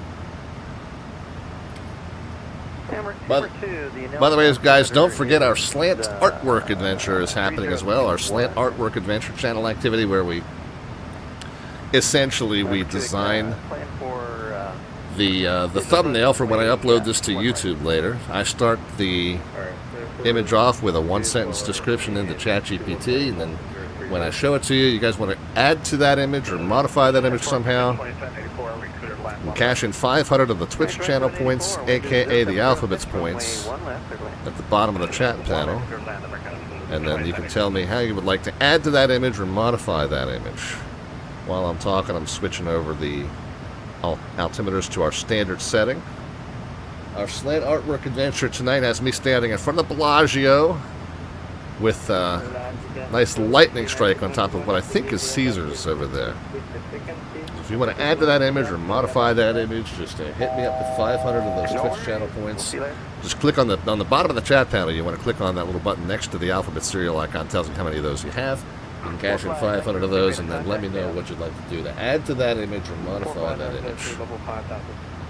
Well, 902, I'll take check, fly maintain 10,000. Call maintain 10,000, full phone 902. And if nothing else, I've got an idea. I'll add to it here in just a moment. We're leveling off at 19 and had hoped to get a handoff to center prior to leveling off, but we'll give a gentle poke to the... FedEx 130 Heavy, you'll be next one out. Traffic landing on the parallel 2 miles out. Give a gentle poke to the controller.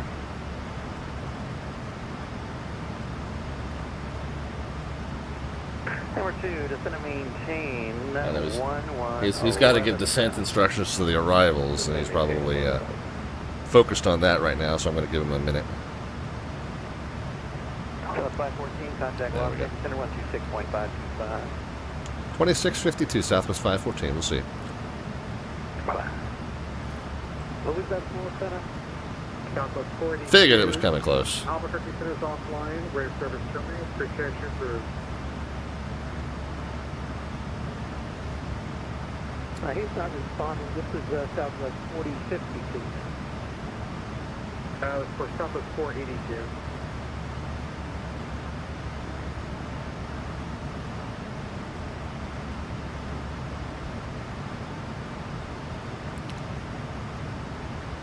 Los Angeles Center, Southwest 514, 190. Southwest 514, LA Center, coming table 260. Flight level 260, Southwest 514. Southwest 3054, Oakland Center's offline. Alright, there's an altitude intervention button I can't reach from here. I'm just going to kick it out of VNAV and back in. And that should get us climbing. There we go. Oh, community says I'm playing on a controller and keyboard. Yeah, that's difficult. Of course, I've got the Honeycomb Alpha and Bravo, which is a nice setup. You don't need to go that fancy, but at the very least, if you get a decent joystick... See, the problem with a gaming controller is that you move the stick like 1 inch either way, and you're fully deflected. So in order to make the small adjustments that you need to make on final like that, it becomes very difficult because you're just like whipping the controls around, whereas you really should be making really tiny adjustments. So at the very least, if you don't get a full Airbus setup, you can kind of step into that gradually by getting yourself something like a joystick with a twist axis and a handful of buttons on it. The one that we tend to recommend in the sim community is called the Logitech Extreme 3D Pro. I'm not even sure if they still make them, but you can probably get them secondhand for fairly cheap. But at least that gets you a little bit more of a fine-tuned control. Plus, it gives you that twist axis you can use, and if you don't have a set of rudder pedals, so it gives you some more controls than a gaming controller does. But yeah, I worked up over time. I didn't get all this the day I got into flight sim. The setup I got here, I kind of built gradually.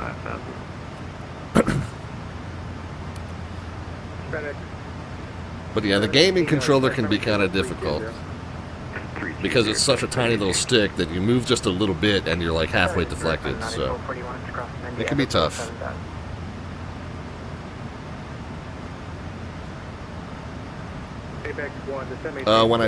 When I switched over into standard altimeter, I also should have done a cruise pressurization check. So, climb pressurization check. So I like to say at 10,000 it should be about a third of the way up.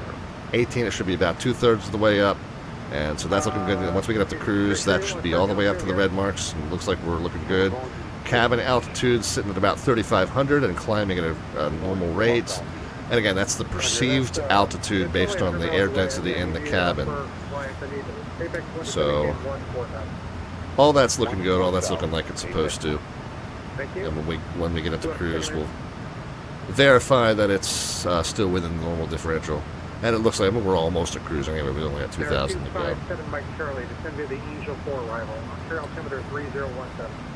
3017. So if nobody has any modifications for our slant artwork adventure, I'll put one in.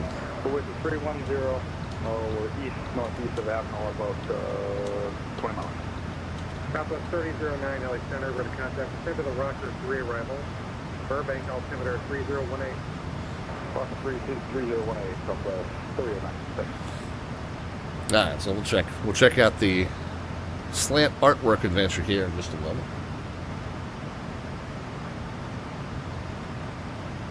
So we got that. We got that reminder, and we got the other reminder is our 4th annual NCAA Men's Basketball Bracket Challenge is just about to be underway. This coming Sunday is the special that where the field of 68 teams that will be participating in the tournament are announced. Their seating positions are announced as well. So starting Sunday evening, you'll be able to get over to ESPN.com, the tournament challenge page. The name of the group you need to join is over on our Discord server, and the password that you need in order to join that group is also over on our Discord server. So when the Discord link just reappeared there. So if you want to jump in on our Discord server, find the page with the information on the bracket challenge, and you'll find the group name and you'll find the group password. Get over on the ESPN, get your brackets submitted to that group between this coming Sunday at 6 p.m. and then the following Thursday somewhere around 11 a.m. or noon, all times Eastern U.S. That's the window that you have in order to submit 3 brackets. You do not have to pay. There's no entry fee required. Completely free to enter, and you can submit up to 3 brackets. I'll tell you in just a moment how we score that once you've done that. 229 with you, 5390. Okay, we get our seatbelt signs off. By the way, if you're new to the channel, LA Center 45502, checking in, flight level 190. United 229 LA Center, slot. If you're new to the channel, we typically have better food selection on my captain flights than the typical Southwest flight. Forward flight 902 LA Center, climbing table of 280. Greetings from the flight deck with an update. We have reached our cruise altitude at 26,000 feet. We turned off the fasten seatbelt signs. The cabin crew is going to come around with a fine selection of Red Bull products and fish tacos. So do sit back, relax, enjoy the flight, and we'll give you an update on the weather situation in San Diego when we are just about ready to start our descent there. In the meantime, enjoy, and thanks again for flying along with us on Southwest Flight 514 service to San Diego. Dimrum says, I have the Logitech Extreme, didn't like it at all. Just picked up a VKB Gladiator, which is nice. So there you go. Yeah, I used the Extreme 3D Pro for a number of years. I found it to be very comfortable. But, you know, to each their own. We got the follow there from Community Patrol as well. Cathay 3280 LA Center, resume normal speed, climb and maintain level 360. Normal speed 360, Cathay 3280 head. So our slant artwork adventure, I made a little modification to it. We got me chugging a Red Bull right there in front of the Bellagio. Lightning striking in the background.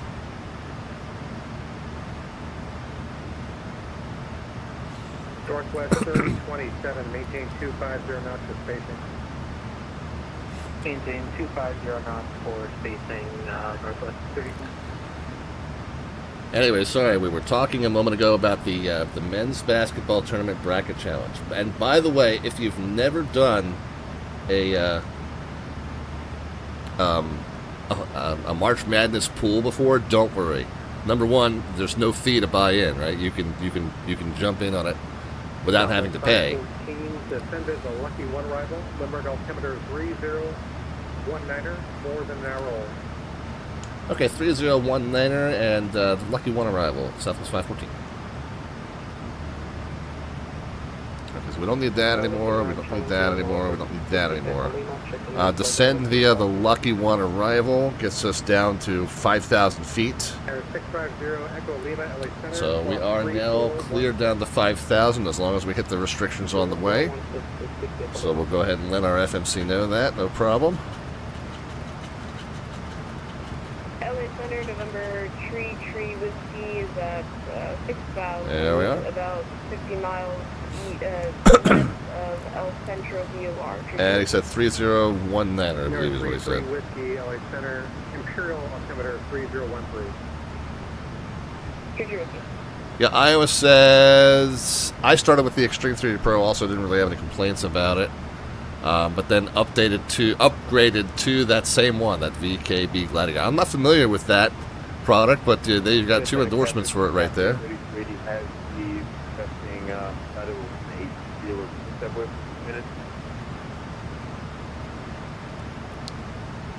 Cafe 3280 approved. So 3019, we're just pre-arming that. You want us over with approach? Negative. He hasn't bought you yet.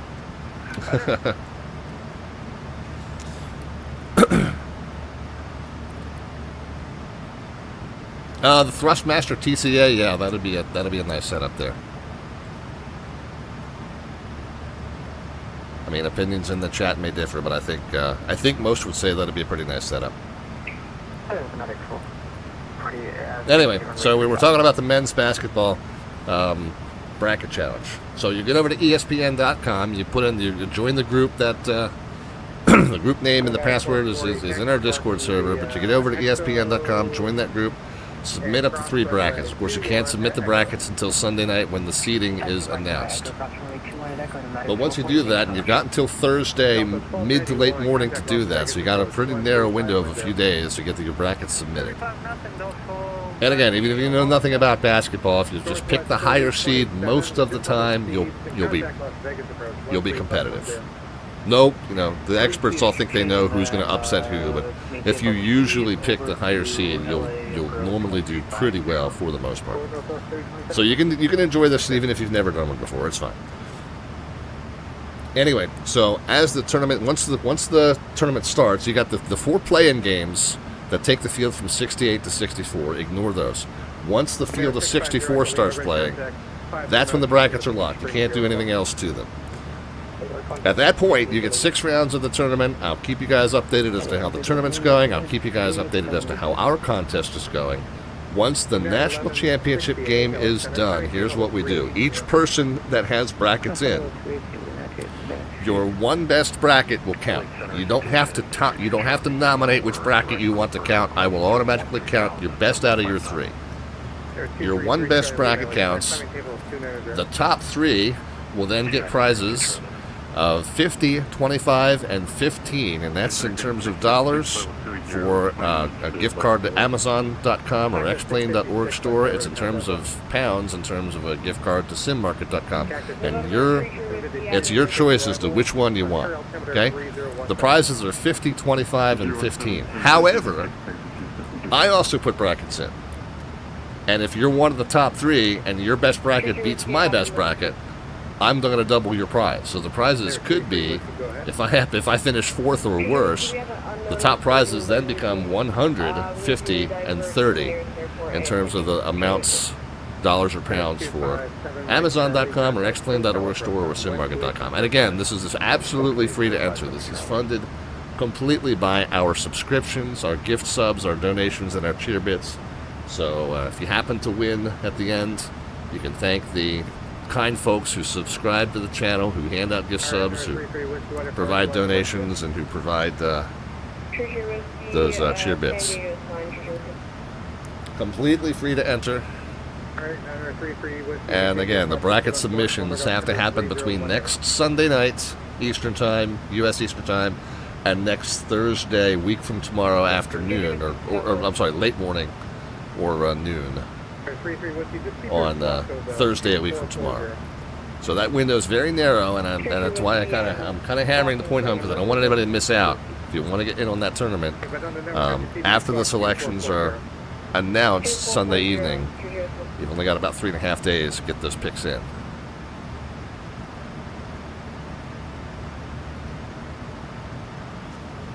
Now let's see if we can get. So we don't need the A cars. I think this was RobValkyrie earlier. LA 45902, we're stepping away for about 30 seconds. We got San Diego ground and tower, so we'll pre-tune those frequencies. It looks like we've got SoCal approach, a couple different frequencies of SoCal approach that we might talk to on the way down. 33 Whiskey, contact SoCal approach on 119.6. 119.6. No, that SNA. I want SAN. That's this one here. This is John Wayne Airport, known as Santa Ana. This is San Diego, SAN. Information Foxtrot 3019, which I already have. Landing the Localizer 27. Of course, that's pretty much always what they do there. And yeah, nothing else. 330 at 7, so a very slight right to left as we land on 27, and the wind's from 3-3, 7 knots though, and only partially crosswind. Few clouds at 250, 25,000 feet, so not really any cloud bases to contend with. Visibility 10 statute miles, and temp is 18. What is that? That's mid-60s. Okay. So our weather briefing's done. Mid-60s, light winds, few clouds. And we're just getting ready to start that descent. We'll go ahead and get the seatbelt signs on. Clear, future with you again. Request divert to KNKX, future whiskey. Yeah, 033 Whiskey, for that, contact SoCal approach on 119.6. And real quick, before we get into the passenger briefing, let's go ahead and get the local frequencies tuned in. We said San Diego Tower is, and we don't know that they're definitely going to be on by the time we get there, but just in case they are, 118.3. Southwest 3009er, contact SoCal approach on 128.05. 128.05, Southwest 3009er. Contact 5505 LA Center, coming capable of 360. 118.3, and then the ground frequency 123.9er. Slightly unusual. Ground frequencies in the U.S. are almost always 121 point something. Matter of fact, a lot of times when they say contact ground 0.75 or whatever, if they don't say the part before, it's almost always 121. In this case, it's 123.9er at San Diego. So here's our tower frequency, here's our ground frequency, so we'll switch over to COM 2 when we get down there. In the meantime, we'll use these radios to talk to center and approach. Alright, so we're ahead of the game as best as we can be. We also need to go ahead and tune the Localizer 27 information. What's the longest flight you've done? I've done cross the pond, the VATSIM cross the pond in round, but I'm not a long haul guy. Unless it's a special event, I'm not a long haul guy. I don't see any status in taking off and cruising for 9 hours, doing absolutely nothing, and then landing. Like, that's, what's the, to me, what's the point, right? Takeoffs and landings are the exciting part.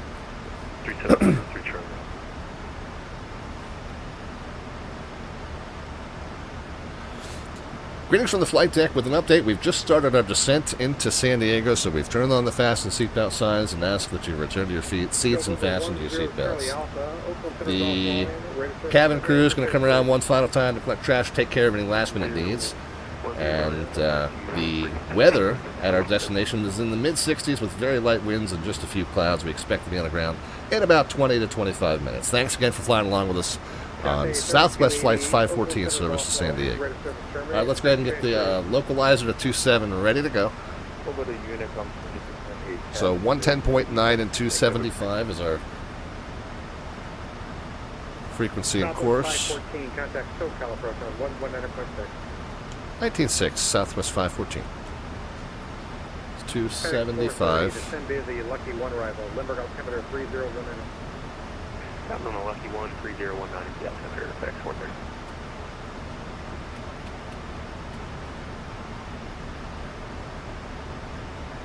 United 229, contact SoCal approach on 119.6.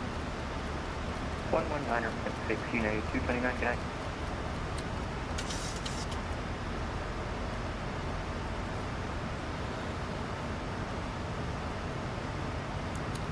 SoCal approach Southwest 514 is 184 via the Lucky One. We got information at Foxtrot at San Diego. Southwest 514, SoCal approach, thanks for Foxtrot at Lindy, you're cleared our approach runway 27. And after Lindy cleared the localizer approach runway 27. Oh, I'm sorry, did you say RNF? 229 with you descending through flight level 330 on the Comics 2 arrival. 229, SoCal approach, expect the RNF to the runway 27 approach, Lindbergh altimeter 3019 or Foxtrot. We'll expect the RNF Zulu runway 27, United 229, thanks.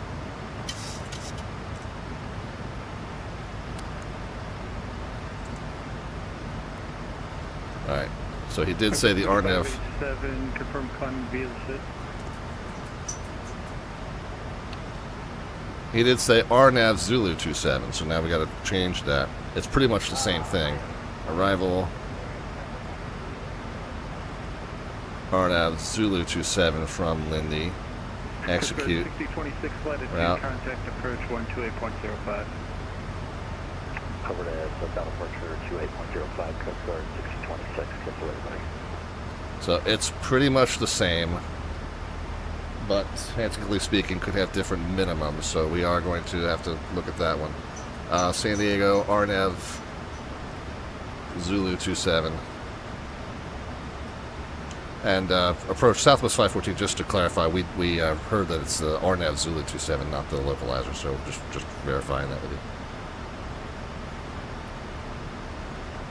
Southwest 515, you can do whatever you'd like. You can take any approach from the Lucky One, so you just add Lindy or clear any approach you would like. Oh, even better. Southwest 514, thanks. All right, well, RNAV Zulu.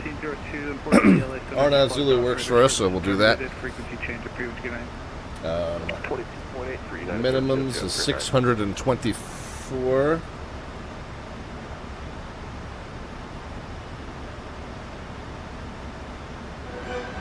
Oh, hey, we got the raid coming over from the Sim Caesar channel. Just getting ready to start our descent here into, well, we have started our descent into San Diego. So 624, so bear with me, guys. Thank you for the raid, Sim, and everybody coming over from the Sim Caesar channel. We're in the PMDG 737-800. We're descending into San Diego, and I'm just getting set up for the approach. A little bit busy right now, but welcome, everyone. Hope that you'll have a good time. Pile into the aircraft, and hopefully we'll get it on the ground safely for you. 624, PMDG 737-800 for Microsoft Flight Sim 2024. 624, we said. SoCal approach United 229, and chance we could get the RNAV Yankee runway 27 instead of the RNAV Zulu.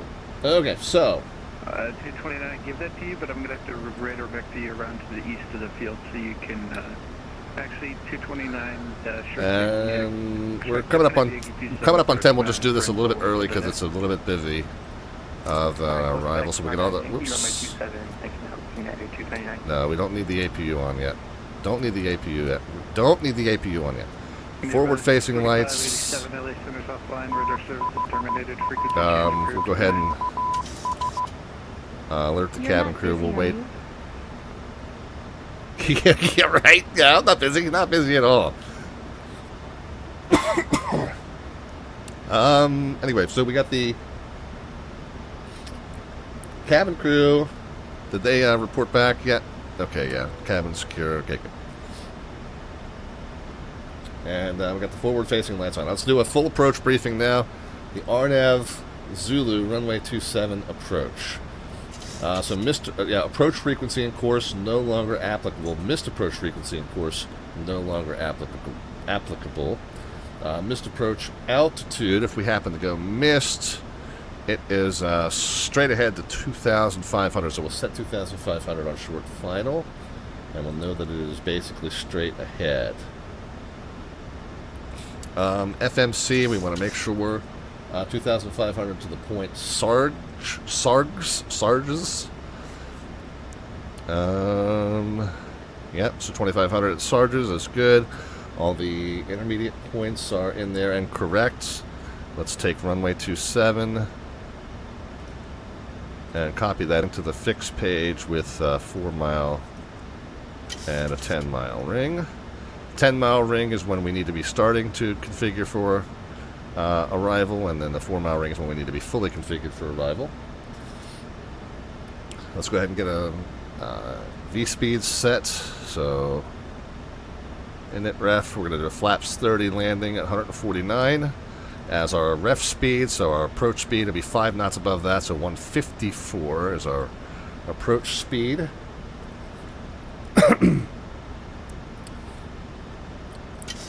Minimum 624 set. Ceiling is 25,000, so not a factor. Crosswind is a very slight right to left. We are going to we'll do an auto brake 3 since I tend to float pretty badly at San Diego, and left hand turn off if we make it down successfully. So approach briefing is complete. So once we get on to final, missed approach altitude 25. We'll alert the cabin crew, continuous ignition, and arm the spoilers. Alright, so thanks to everybody who came over from Sims stream, Mustix, Monster SD, Rommel01. Thank you guys, good to see you. It's a little early yet, but you guys can start putting some predictions into the chat as far as the vertical descent rate at the moment the wheel starts runway surface. There's no bot command on this channel for that. Just a number into the chat, positive or negative. We'll know that you mean a descent rate either way.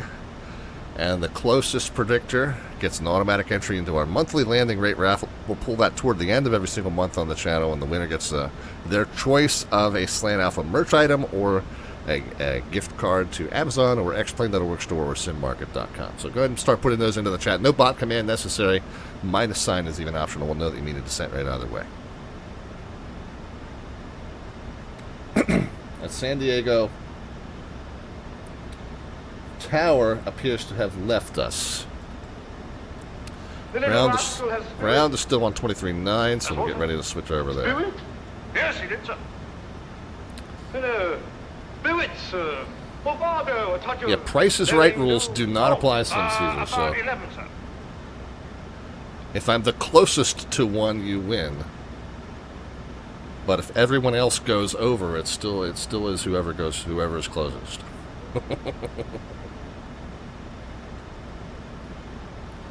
I've won before with that. That's true. That is true. It is, however, just for clarification purposes, it is, however, closest in either direction.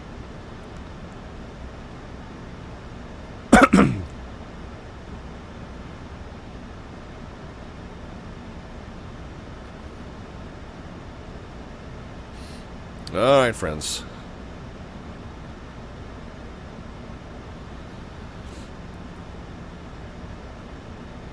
Getting to the point where we ought to be able to spot the runway. Yeah, it's right at, I think it's right up here. I think this is the airport right here. Just by that little curve. You can see on the approach chart, there's this little curve, and the runway is right there near the apex of that curve. So I think that's just below the glare shield now. Do I have the Steam version or the store version? I have the store version.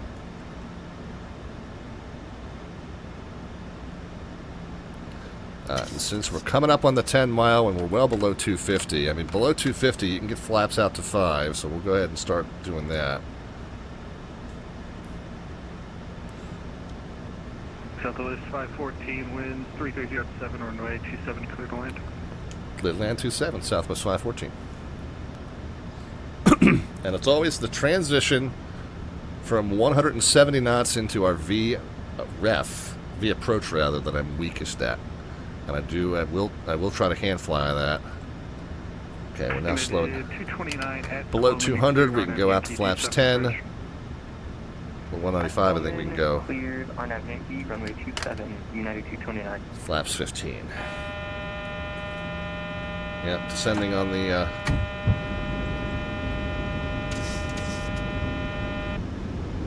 Why are we so high? I don't know why we're this high. Good evening, SoCal Departure. This is 28 to Zulu Alpha, holding short of runway 27, ready for departure.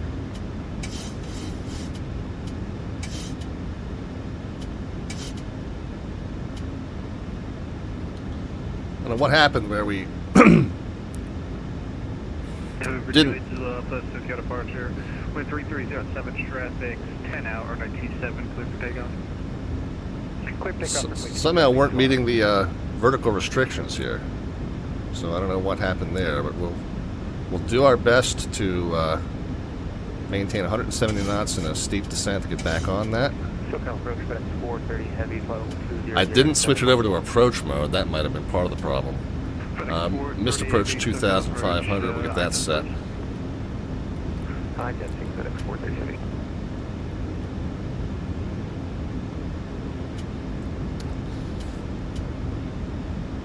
We'll see if we can get it. 30 heavy radar contact 20 miles northeast to Julian. We'll see if we can get it stable. Clear approach for 927, Lindbergh altimeter 3019. At Lindy, clear 27 approach 3019 on the altimeter FedEx 430 heavy. We'll see if we can get it stable, and if not, we'll resequence. We'll get a vector for resequence.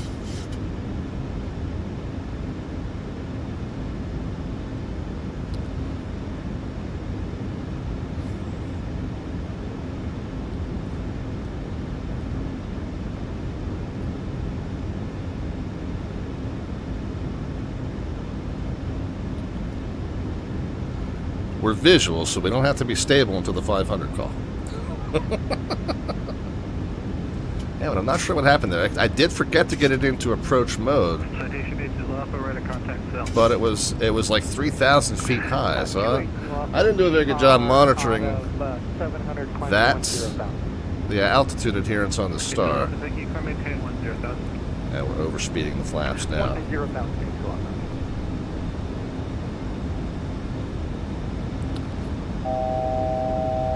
Yeah, approach Southwest 514. We somehow we got too high on the star. We need a vector for resequence. Alright, Southwest 515. Can I maintain a 5,000 turn heading 360 vectors for resequence? Alright, 5,000 and 360 Southwest 514. 29, reduce speed 2109, still advised. 210, still advised, United 229.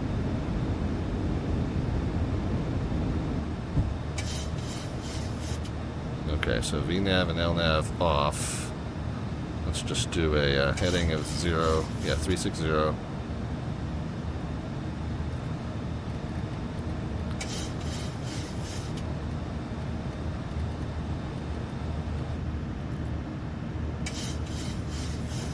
So general climb up to 5,000, and we'll go to 210.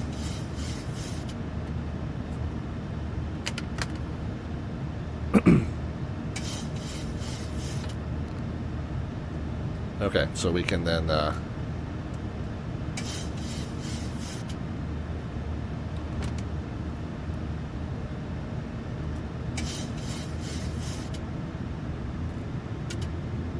guess would help if I got it back, got the autopilot engaged, huh?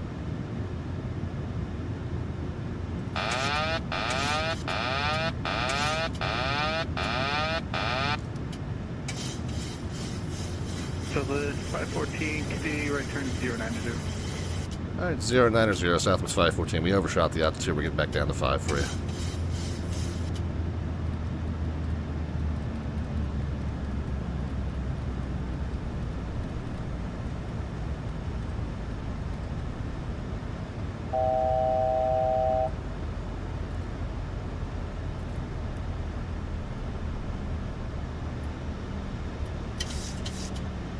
Okay. Think we're good. We got 210. We're at flaps 5, heading 090, and we're descending just to 5,000 feet a minute down to 5. Aquafunkalistic Booty Wap is here. Yeah, intergalactic gentleman, danger will run. Yeah, I really don't. I wasn't paying attention to the star. I guess I don't know why we were 3,000 feet too high, but maybe I'll watch that on playback and catch where that went wrong.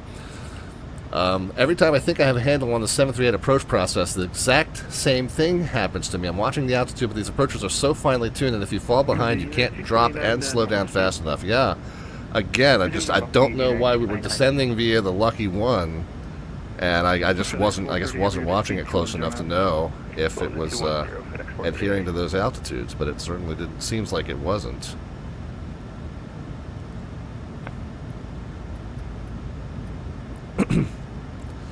Okay, auto throttle's back on, autopilot back on. 0905,000, a nice gentle descent to get there. And then let's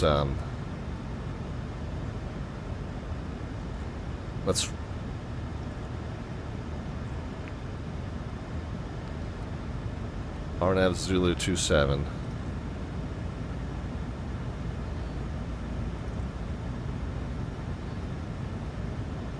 From Lindy, execute.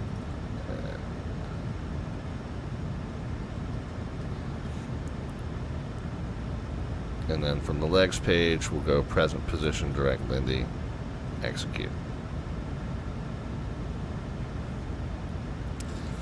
We're not actually flying that. We're still on our assigned heading, but at least now the FMC has some idea of what we're doing and what altitudes we should be at.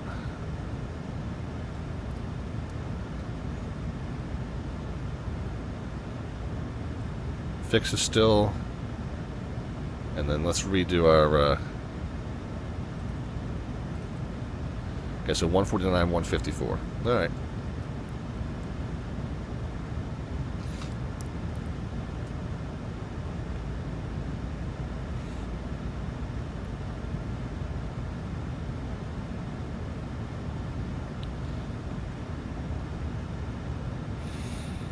Okie doke. Yeah, so watching the altitude, but the approaches are so finely tuned that if you fall behind, you can't drop and slow down fast enough. That is true, but again, during the star, it somehow fell behind. I mean, we're at the Lucky 1, and coming in from up here, Barrett at 8, Hannah at 61, Lucky at 6, Lindy at 5. So Lucky at 6, we must not have made that constraint. Turn left heading 180, maintain 6,000. Not sure. We'll have to watch it back. Clearly I was yammering on about the contest. To left, Palomar altimeter 3018. Unit 229, circle approach, how do you copy? Unit 229. Unit 229, I see you off course and you're now too high in the approach. Are you flying there on a Zulu? Or, sorry, Yankee?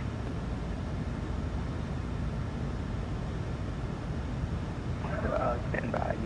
He's having the same problem I am. Okay, November 737 Alpha Foxtrot 1000 with hotel. As soon as we get turned back in, though, I am going to go ahead and get approach mode armed. I don't know if that would have changed anything or not, really. It should be following an RNAV, an LNAV and VNAV path to the runway anyway. Southwest 515, turn left heading, sorry, turn right heading 182. Right 180, Southwest 514. Okay, then 229, just gonna maintain 5,000, turn right heading 182. And maintain 5,000, right heading 180, yeah, 229.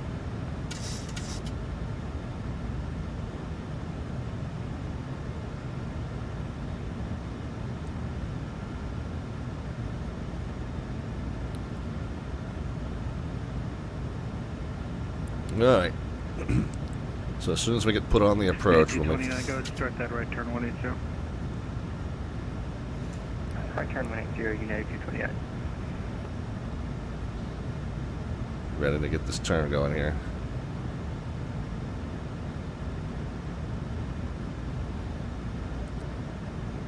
Alright, now guys, 229, continue that left turn heading 250. Below the line, if you want to put in a new prediction for the descent rate upon touchdown, you can put in a number. If you put in one, if you already put in one and you put a new one in below the line, that's fine. The one below the line will count. If you put in one above the line and you want to keep that, don't put in a number again. We'll just keep the one that you had. Southwest 514, turn right heading 250. 250, Southwest 514. And 229, descend and maintain 3,800, field should be 12 to 1 o'clock in 18 miles. So it looks like he's got us going direct to Vida. 3,800 and we'll report the field. So we'll just go ahead and get that entered in. And Southwest 514 traffic is 1 to 2 o'clock, 4 miles, same direction at 5,000, descending to 3,800, reporting side. We're looking. We're a little bit of a cloud cover here. We're looking. Number 7 Alpha Foxtrot, at Palace Discretion, descend and maintain 6,000. Out of 6,000, 7 Alpha Foxtrot. SoCal Approach, United 1378, flight level 130. Unit 229, turn right heading 310. Okay, now this time 310, United 229. we want to descend to 4, but we can't because we haven't been cleared to yet. Cleared visual runway 27. Cleared visual 27, United 229. Southwest 514, reduce speed 180 knots. 180 now, Southwest 514. We able to get lower? That's here in a couple seconds. Field's 1 o'clock, 15 miles port inside. Now we're in cloud cover, but we can join the RNAV. Okay, Southwest 514. Let's see. Clear direct O'Kane, cross O'Kane at or above 3,800. All right, direct O'Kane 3,800 or above. That's with 514. SoCal Approach, United 1370 with flight level 130. Yeah, 1370 SoCal Approach. Information hotels current at San Diego, Palomar altimeter 3018. Expect vectors for the Localizer. We'll expect vectors for the Localizer, United 1370. FedEx 430, send maintain 5,000, clear direct O'Kane. Out of 5,000, direct O'Kane, FedEx 430 heavy. Okay. United 229, speed 180 or greater till 5 mile, final wind 3307 or 927 near clear to land. 180 until 5 mile final and runway 27 clear land. Yeah, he had Intergalactic. He had assigned me 5,000, but the approach has you at 4,000 after. And Southwest 514, you're cleared RNAV runway 27 approach. I cleared RNAV runway 27, RNAV Zulu runway 27 approach, Southwest 514. Okay, so we're good. We can lower the altitude. 514, you're 3.5 inch trail of a United, slow to final, runway 27, clear to land number 2 and 3307. Okay, we got the wind. We'll slow to final, and we'll look out for the traffic, Southwest 514. FedEx 430 heavy, you are about... Okay, gear coming out, flaps 15 coming out. 3,800 till established on the final approach course. You're cleared RNAV or Localizer, runway 27 approach. It's a 3.8. Okay, we're not able to go into approach mode. Looks like we already are in approach mode. We're following glide path. Missed approach altitude can be set to 2,500 now. Let's re-alert the cabin crew. Continuous ignition back on. And spoilers back armed.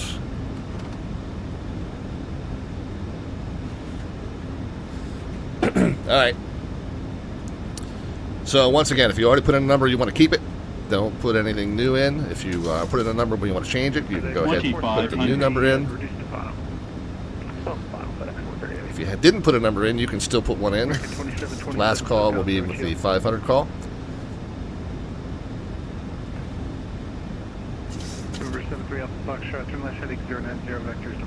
Straight out to 2,500 if we go missed. Left hand turn off if we make it down successfully. And you were 3.5 inch trail to Southwest 73. We'll go ahead and call it my airplane. Number 3, clear land 27, FedEx 430 heavy. Okay, this sight picture's looking a little better though. Noted 1370 at Palace Discretion, so maintain 6,000. 154 is the the approach speed. And we can go to landing flaps. United 1370. 7 up Foxtrot, I think I forgot to give it to you, Lindbergh altimeter 3019. Roger, we got it, 7 Okay, looking much more stable now.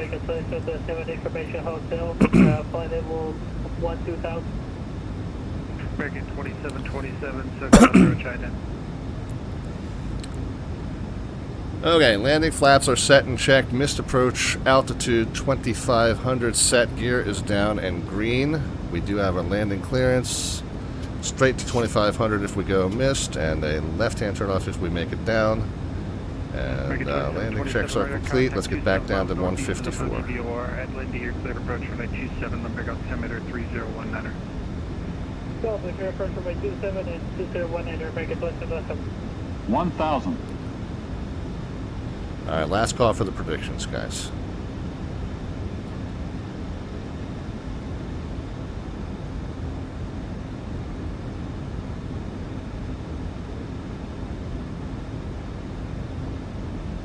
Yeah, 2929, welcome to San Diego, left turn, left turn Bravo 9er, contact ground 123.9er, good night. Left turn Bravo 9er and 500. 220. Approaching minimums. We are continuing and we're landing. We are clear to land. We're landing. Minimums.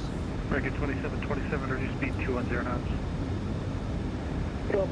300. 200.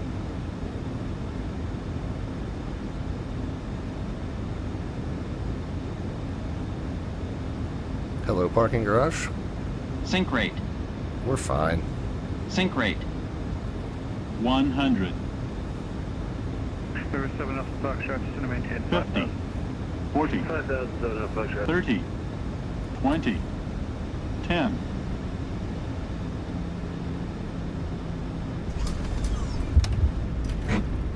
And 7 off the Foxtrot, reduce speed 210. 210 knots, 7 off Foxtrot.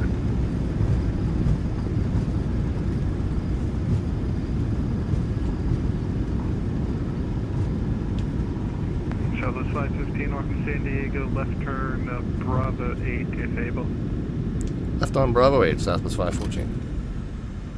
This is 514, taking contact ground 123.9er, good night. All right, 23.9er, Southwest 514. We'll see you.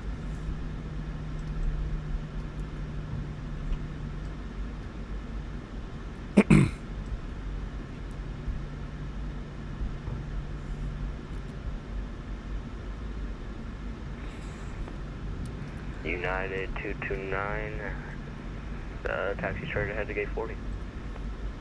Straight ahead to gate 40, United 229, thanks.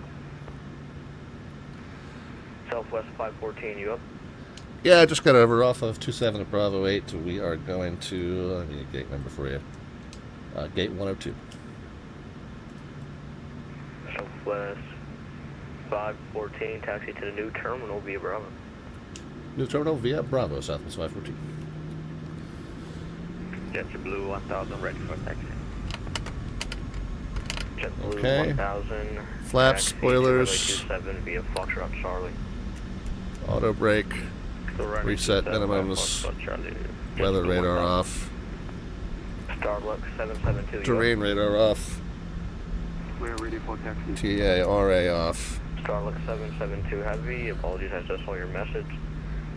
There's a MD-11 Heavy that just landed. Once we get him, we'll start your taxi, alright?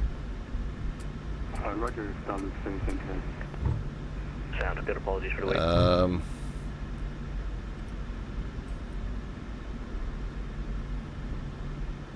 Hang on, not sure where I am here.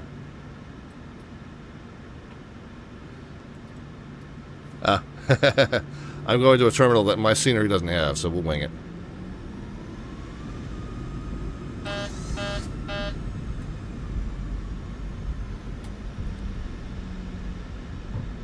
We'll wing it. I'll eyeball it off of where it's supposed to be, where where Alpha 4 comes in.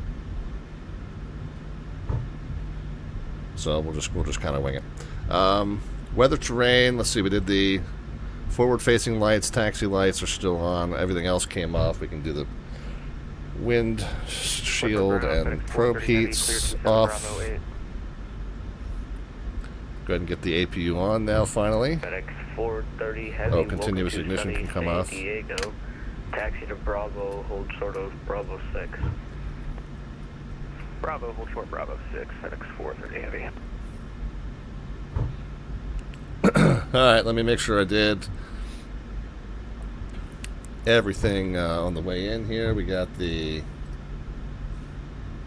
flaps and spoilers, probe heat, windscreen, continuous ignition, weather, terrain, flight directors, auto brake, minimums reset, transponder, TARA, lights, and APU. Okay, we did everything. Southwest 5014. 5014 or 514? I just realized you're not departing. Already landed. Apologies. Yep.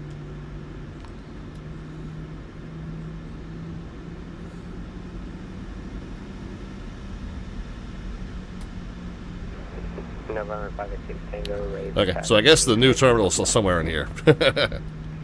November 5 X-ray Tango runway 27 taxi via Bravo. Follow the Starlux 777. Yeah, so we don't have the terminal that I told him we were parking at. So we'll just pull in right here. That don't have to be close enough. Subway ground, good evening, Legion 942 with Hotel IFR to LA. So just imagine there's a new terminal over here. 1000 contact departure 119.6. 119.7, just blown down. Taxi light would have come off as we turned onto the ramp. Parking brake is now engaged. And we are good. Alright, let's go ahead and run through and get the turnaround checklist done. And we're not doing another one, but we'll just do the turn portion for now. And then we'll do the shutdown after we wrap up here. Alright, so we got the... We can switch the APU on. We got the electricity. And now the air conditioning done by the APU. We can turn off the engine bleeds. We can do the shutdown. Alright, we're putting LA with 02 departures, still be transition. We'll come up top and turn off all the fuel pumps except for the left forward. Departure is 19.6, clock 4642, Legion 9. Hydraulic pumps can come off. We're going to do the packs off because we're about to connect to ground power and ground AC. Anti-collision light can come off. Wheel well lights can come on. Seatbelt signs can come off. And the chime can come off. Come down here and we'll get the wheel trocks set. So we'll go to menu and FMC. Whoops. Menu and FS Actions rather. Ground services. Let's go ahead and get some wheel trocks set and ground power, ground AC. Let's go back and we'll get all the doors open.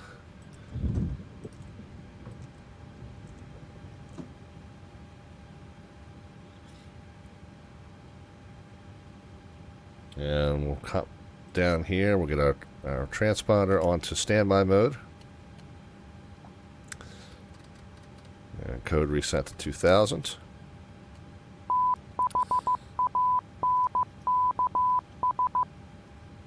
I'll check on all the stream activity in a moment, guys. Just about done here. Let's go ahead and connect our ground power. So now that we got electricity, yeah, we got the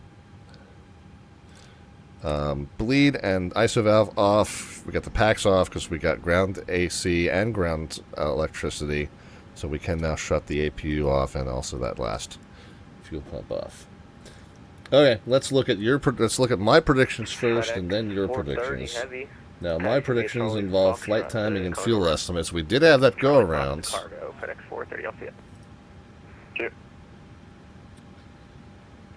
Starlux 772 heavy. Contact, however, we still made it down only 7 minutes late. And let's see where we were in terms of 9,000 pounds of fuel left over.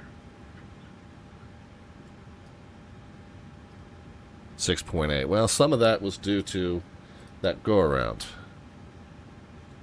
So I don't know if I need to adjust my fuel consumption numbers up a little bit or not. I was a little bit short on that first leg too. Not very much on that short not very much short on that first leg, but a little bit short on that first leg. So I'm going to adjust the consumption numbers up just a tiny little bit. But I think we're starting to get dialed in, and I think the bulk of that 2,000 pounds was on the go around. So I think we're close, but we're getting there. We got Mr. Well, we got all kinds of stuff. We got the Sim Caesar raid. We got the Sim Caesar resubscription. We got Mr. Disrespect, and we got Tim Shady, the real Tim Shady. Will you please stand up?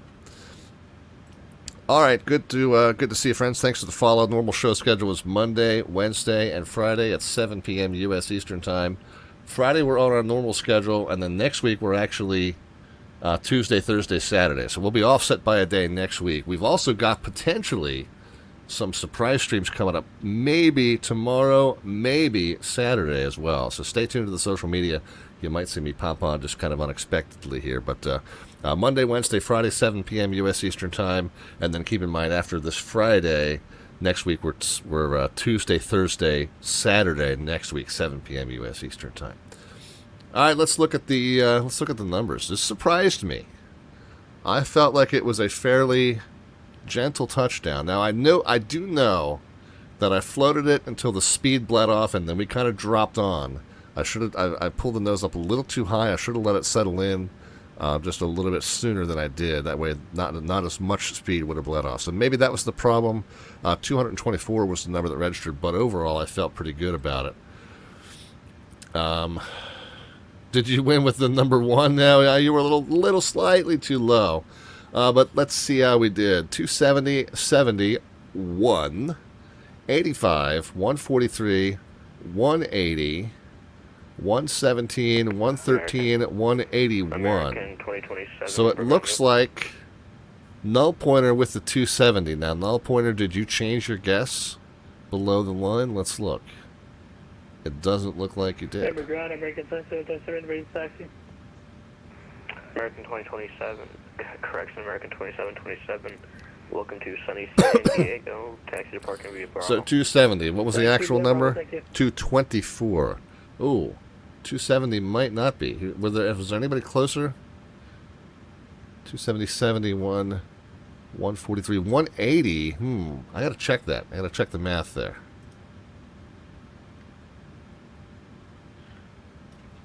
$224 minus 180, 44.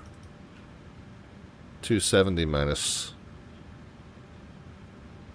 224, was it? I keep forgetting. Hold on. Oh, this is really close. This is so close, I need to get it right. So 224. 224 is the number. So 270 minus 224. So null pointer's 46 away. 224 minus 180. Yeah, I think 180. I think Lava Cow's closer with the 180.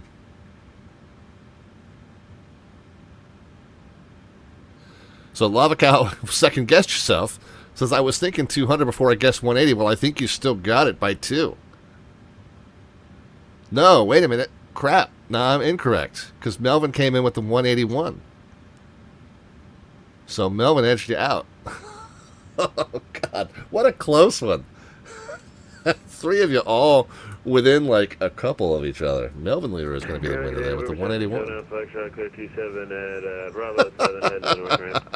Man, that was a good one. Melvin was late? I don't think so. Right, November 737 was he? Alpha Foxtrot, taxi via Bravo, hold short Bravo 6. Bravo, hold short Bravo 6, 7 Fox. Oh, we was right there before. I'll have to check that one. If his came in before the touchdown.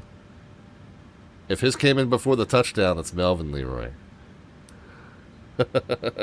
I'll check it, guys. Charlie X-Ray, Delta, Oscar Echo, ready for taxi. All right, well, we'll do further review on that one. Charlie X-Ray, Delta, Oscar Echo. It's between Melvin Leroy and Lava Cow, but either way, it's at San Diego, 311. And I will check that after the stream ends. But yeah, don't worry. I'll post it up on social media what the final result was. But yeah, we are good to go, and very good. A couple of you really close in on that, so very nice. All right, let's go ahead and kick everybody off the plane. Let's continue the shutdown. Let's wrap up our slant artwork adventure, and then we will talk about what's coming up on the stream, and we've got a couple of other announcements to get to. So. Up top here, we'll assume everyone's... Taxi via hotel, let's assume everyone's off. Let's get the emergency lights off and unguarded and off. Get the yaw dampers off and the IRS knobs off if I can get up to them. Okay. Logo position and wheel well lights can come off. Logo. Oh, did I already? Okay, yeah. So off is that kind of middle position. Logo position and wheel well lights are off. Ground power bus can be turned off. The battery can be turned off. And then we'll pop down here, close all the doors and hatches. Yeah, we'll hold them, press and hold menu. Get back over to the FMC. Let's get over to the, nope, not the FMC. FS Actions. FS Actions, I said doors. So we obviously we would close that one after we leave it. We'll close that one. Back. And we can go ahead and we'll leave the wheel chock set, but we'll release ground AC and ground power. Okay, that will do it, guys. I will follow up, and I will check to see who got the entry to our landing right raffle. No worries, guys. So if Melvin was on time, it was Melvin. If it was Melvin was not on time, it was Lava Cow. But man, honorable mention to that that guest from Null Pointer. So, all right, friends. Well, thanks for flying along with us. Appreciate you riding here on Southwest Airlines. We're at the brand new terminal. Can you see it? Oh, it's beautiful. It's beautiful. I don't know. I guess this new terminal comes out just even a little bit further, but I didn't want to park in the employee parking lot. But yeah, so this is apparently where Southwest is now parking at San Diego. We'll have to see if maybe there's an add-on somewhere on flightsim.to that has it. But very cool. Yeah, I'm not sure what happened on that first go-round of the Lucky One arrival. But, Lindbergh ground, cross runway 27 at Bravo 6. No, but sure did, Cross 27 Bravo 6, and we'll see you at 7 off Foxtrot. Hang on. See ya, right after. Anyway, so not sure what happened to that first iteration of the Lucky One arrival and why it didn't seem to follow that all the way down. But we'll go back and look at that again and see what happened there, see if I can troubleshoot it for next time. Once we resequenced, everything worked out much better on that second go. And I was very comfortable with how I flew that arrival, or flew that approach. Just need to maybe have let the plane settle in rather than trying to lift the nose up as high as I did. Sometimes I do. I overflare this plane because I feel like it's, a Comanche. So it's all right. But overall, I was happy with both of the landings tonight, and hope that y'all enjoyed the stream as well. Friday, we are back on. We are going to be joining the Northern Crossings Friday Night Ops event. Now, the original itinerary I posted for this, I've changed up the plan a little bit. We have experienced, now we've previously, back in the day, it would not have bothered me to fly to satellite airports during a Friday Night Ops event, but the Friday Night Ops events have just been getting more and more insane to the point where I don't want a burden of an approach controller with trying to handle clearance and taxi and runway departure clearance for me, while they're also trying to handle this massive flow into the nearby Bravo airport. So for Northern Crossings, I've changed up the itinerary. The featured fields are St. Paul, O'Hare, and Detroit. We're going to do Minneapolis to Detroit. We're going to blow past O'Hare. Minneapolis to Detroit, and then Detroit down to Raleigh-Durham. We're going to hope some of my colleagues are on down in the Washington ARTCC to get us into Raleigh-Durham after we make the stop there at Detroit. But we're going to be in the Lear 35, so a general aviation-styled aircraft, but of course one that can keep up with all of the fast jets that'll be doing this Northern Crossings event. We got the Boris Audio Works sounds that are an add-on sound pack for the PMDG, but there's a Boris Audio Works sound pack that is native to the FlySim Lear 35, so it sounds fantastic. As I think somebody asked me what's my favorite plane to fly in the sim. I think right now it's that, and it's mostly because of the sounds. The sounds are so good. Now I've got to get my landing sorted out in that plane as well. And again, in that plane, it's really like, don't flare, don't adjust power except a tiny little bit right before the wheels touch. And so we've really just got to get a stable attitude all the way to the blocks in that aircraft, and really not tamper with the power until the wheels are basically on the pavement. So we'll have to get that sorted out and hopefully get the landing smoothed out in that aircraft. But we'll see that on Friday. We got some nice long runways at Detroit and then down at Raleigh, Durham to play with and try and get those landings a little smoother. So we'll see how it goes. But Friday at 7 p.m. U.S. Eastern Time, 2300 Zulu Time is when we're going to be back. And this will be the event, Northern Crossings number 9. Northern Crossings iteration number 9 here. St. Paul, O'Hare, and Detroit here on the VATSIM network. The full show schedule's down underneath the About tab. It's also over on our Discord server. Discord server link shall be reappearing here for you in the moment on the lower right-hand side of your screen. And yeah, like I said, next week we're going to be offset. So Friday we're on our normal day. Next week we're offset Tuesday, Thursday, Saturday. However, we might have an extra stream tomorrow night. We might have an extra stream Saturday night. We'll have to keep our fingers crossed here to see how it goes. I got some travel plans. Wifey's got some travel plans. Her travel plans are a little bit more extensive than my travel plans. So if her travel plans pan out and she's gone for the weekend, and my travel plans pan out to where I get back here in time, then tomorrow night you'll see me maybe pop on and do a stream for you. So stay tuned to the social media, or just pop in on the channel and see if I happen to be on. But we'll see how that goes. All right. Well, let's wrap up our slant artwork adventure. We always have a side project going on where we create the thumbnail image that we upload this stream to YouTube with. I always start with a one-sentence description that I feed into ChatGPT to have it create an image that is roughly relevant to what is going on the stream that night. Of course, our first stop tonight was over in Las Vegas, so I had it make an image of me standing out by the Bellagio fountains by Las Vegas. We made a handful of modifications, and the way this works is, and this is we're done this for now, so don't put in 500 channel points right now. But the way this works during the stream is you put in 500 Twitch channel points at the bottom of the chat panel. You click on the little button next to the alphabet serial icon. You can cash in 500 points. Don't do it now. Do it next time you come back. But once you do that, that puts you in the queue, and then I call your name, and you can let me know how you would like to modify our slant artwork adventure. So we started by changing it from day to night. We then added the lightning strike on top of what I believe is Caesar's there, and then we got 2 different versions of the Chug and the Red Bull there. And I like the one where I lean back a little further, so that's the one we went with. So there's our slant artwork adventure for the night as we made our stop in Las Vegas. And again, next time you come back to the stream, that's how that activity works. We always kind of do that as a side project while we're flying around. And then again, once we upload the stream to YouTube, it becomes the thumbnail. Don't forget, guys, our NCAA Men's Basketball National Championship Bracket Challenge is getting underway next week. Sunday night, the field of 68 is announced, and the seeding for that is announced. Between Sunday night and Thursday late morning, you'll have 3.5 days or thereabouts to get your bracket submitted.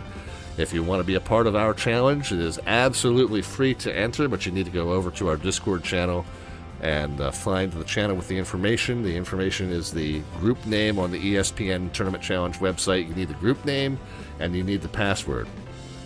But once you have that information, you can get on, you can submit 3 brackets, and it's absolutely free to join. Now, the only stipulation is you got to use a username or a bracket name on that so that I know which one of you put it in, okay? Don't put in some convoluted thing that's not at all related to your name, because if you win, I need to know whose that was, and I don't want 40 of you going, oh, no, that was me, that was me. That jumbled, string of random numbers, yeah, that was me. So, no, you got to use a bracket name or a username that I actually recognize. That's the only side rule. But anyway, so ESPN.com Tournament Challenge. Sunday night, you'll be able to put your brackets in. You got just that 3.5 day window to get 3 brackets submitted. Once the tournament's field of 64 starts playing on Thursday mid-morning or early afternoon, Those brackets are all locked. Everybody gets a chance to submit up to 3. At the end of the tournament, your one best bracket counts, whichever one it was. You don't have to specify it, just automatically I'm going to count the one that got the highest number of points. Points are determined by ESPN, but basically you get points for every correct guess as to who won, and then the deeper into the tournament you go, the more those correct votes count for. So even if you screw up the first round pretty badly, if you at least have teams that are still in the tournament later on, you can still kind of make up ground and do well. So yeah, we score it according to ESPN's default scoring, and then the one best bracket that each player submits is going to be the one that counts. From that point forward, the top 3 are winning prizes, 50, 25, and 15, in terms of an electronic gift card either to Amazon or xplane.org store or simmarket.com. If your best bracket also happens to beat my best bracket, and you're in the top 3, then that prize value doubles. Okay, so the prizes are 50, 25, and 15. If all 3 of the top 3 are better than my best bracket, then those prize values become 150 and 30, and again, completely free to enter. So that's the information. Sunday nights when it starts, you got to get those brackets submitted by Thursday mid-morning, and then it's lots of fun from there. And even if you've never done an NCAA basketball pool, go ahead and do it anyway. Just pick the higher seed, the stronger team most of the time.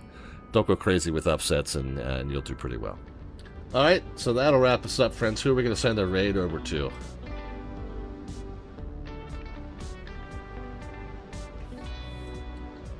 Looks like we got Stu222. He's still working Indianapolis Center on the VATSIM network. Is he? He's looking at a playback of an event track. It looks like he's looking at a playback of our Richmond event, which was nuts. Super crazy. Well, because I'm not sure whether he's staying on, let's send you over to somebody that I know is going to be on for a little bit. We'll send you over to very good friend Foxtrot. He's doing some general aviation flying. Looks like a Beechcraft, Beach Baron maybe, is what it looks like. But he's flying along with Say Intentions AI Air Traffic Control Service, and what appears to be a Beach Baron. So we'll go ahead and shoot you over to him, and hope that you enjoy his stream. He's a good friend, and I've hung out with him at Flight Sim Expo in the past. So tell him Slant Alpha says hello, and guys, we'll see you back here possibly tomorrow, but most definitely on Friday. Either tomorrow at 7 p.m. U.S. Eastern or Friday at 7 p.m. U.S. Eastern Time. Whenever it happens to be, hope that you're happy, healthy, and safe in all your travels and adventures there in the meantime, and we'll talk to you soon, friends. Good night.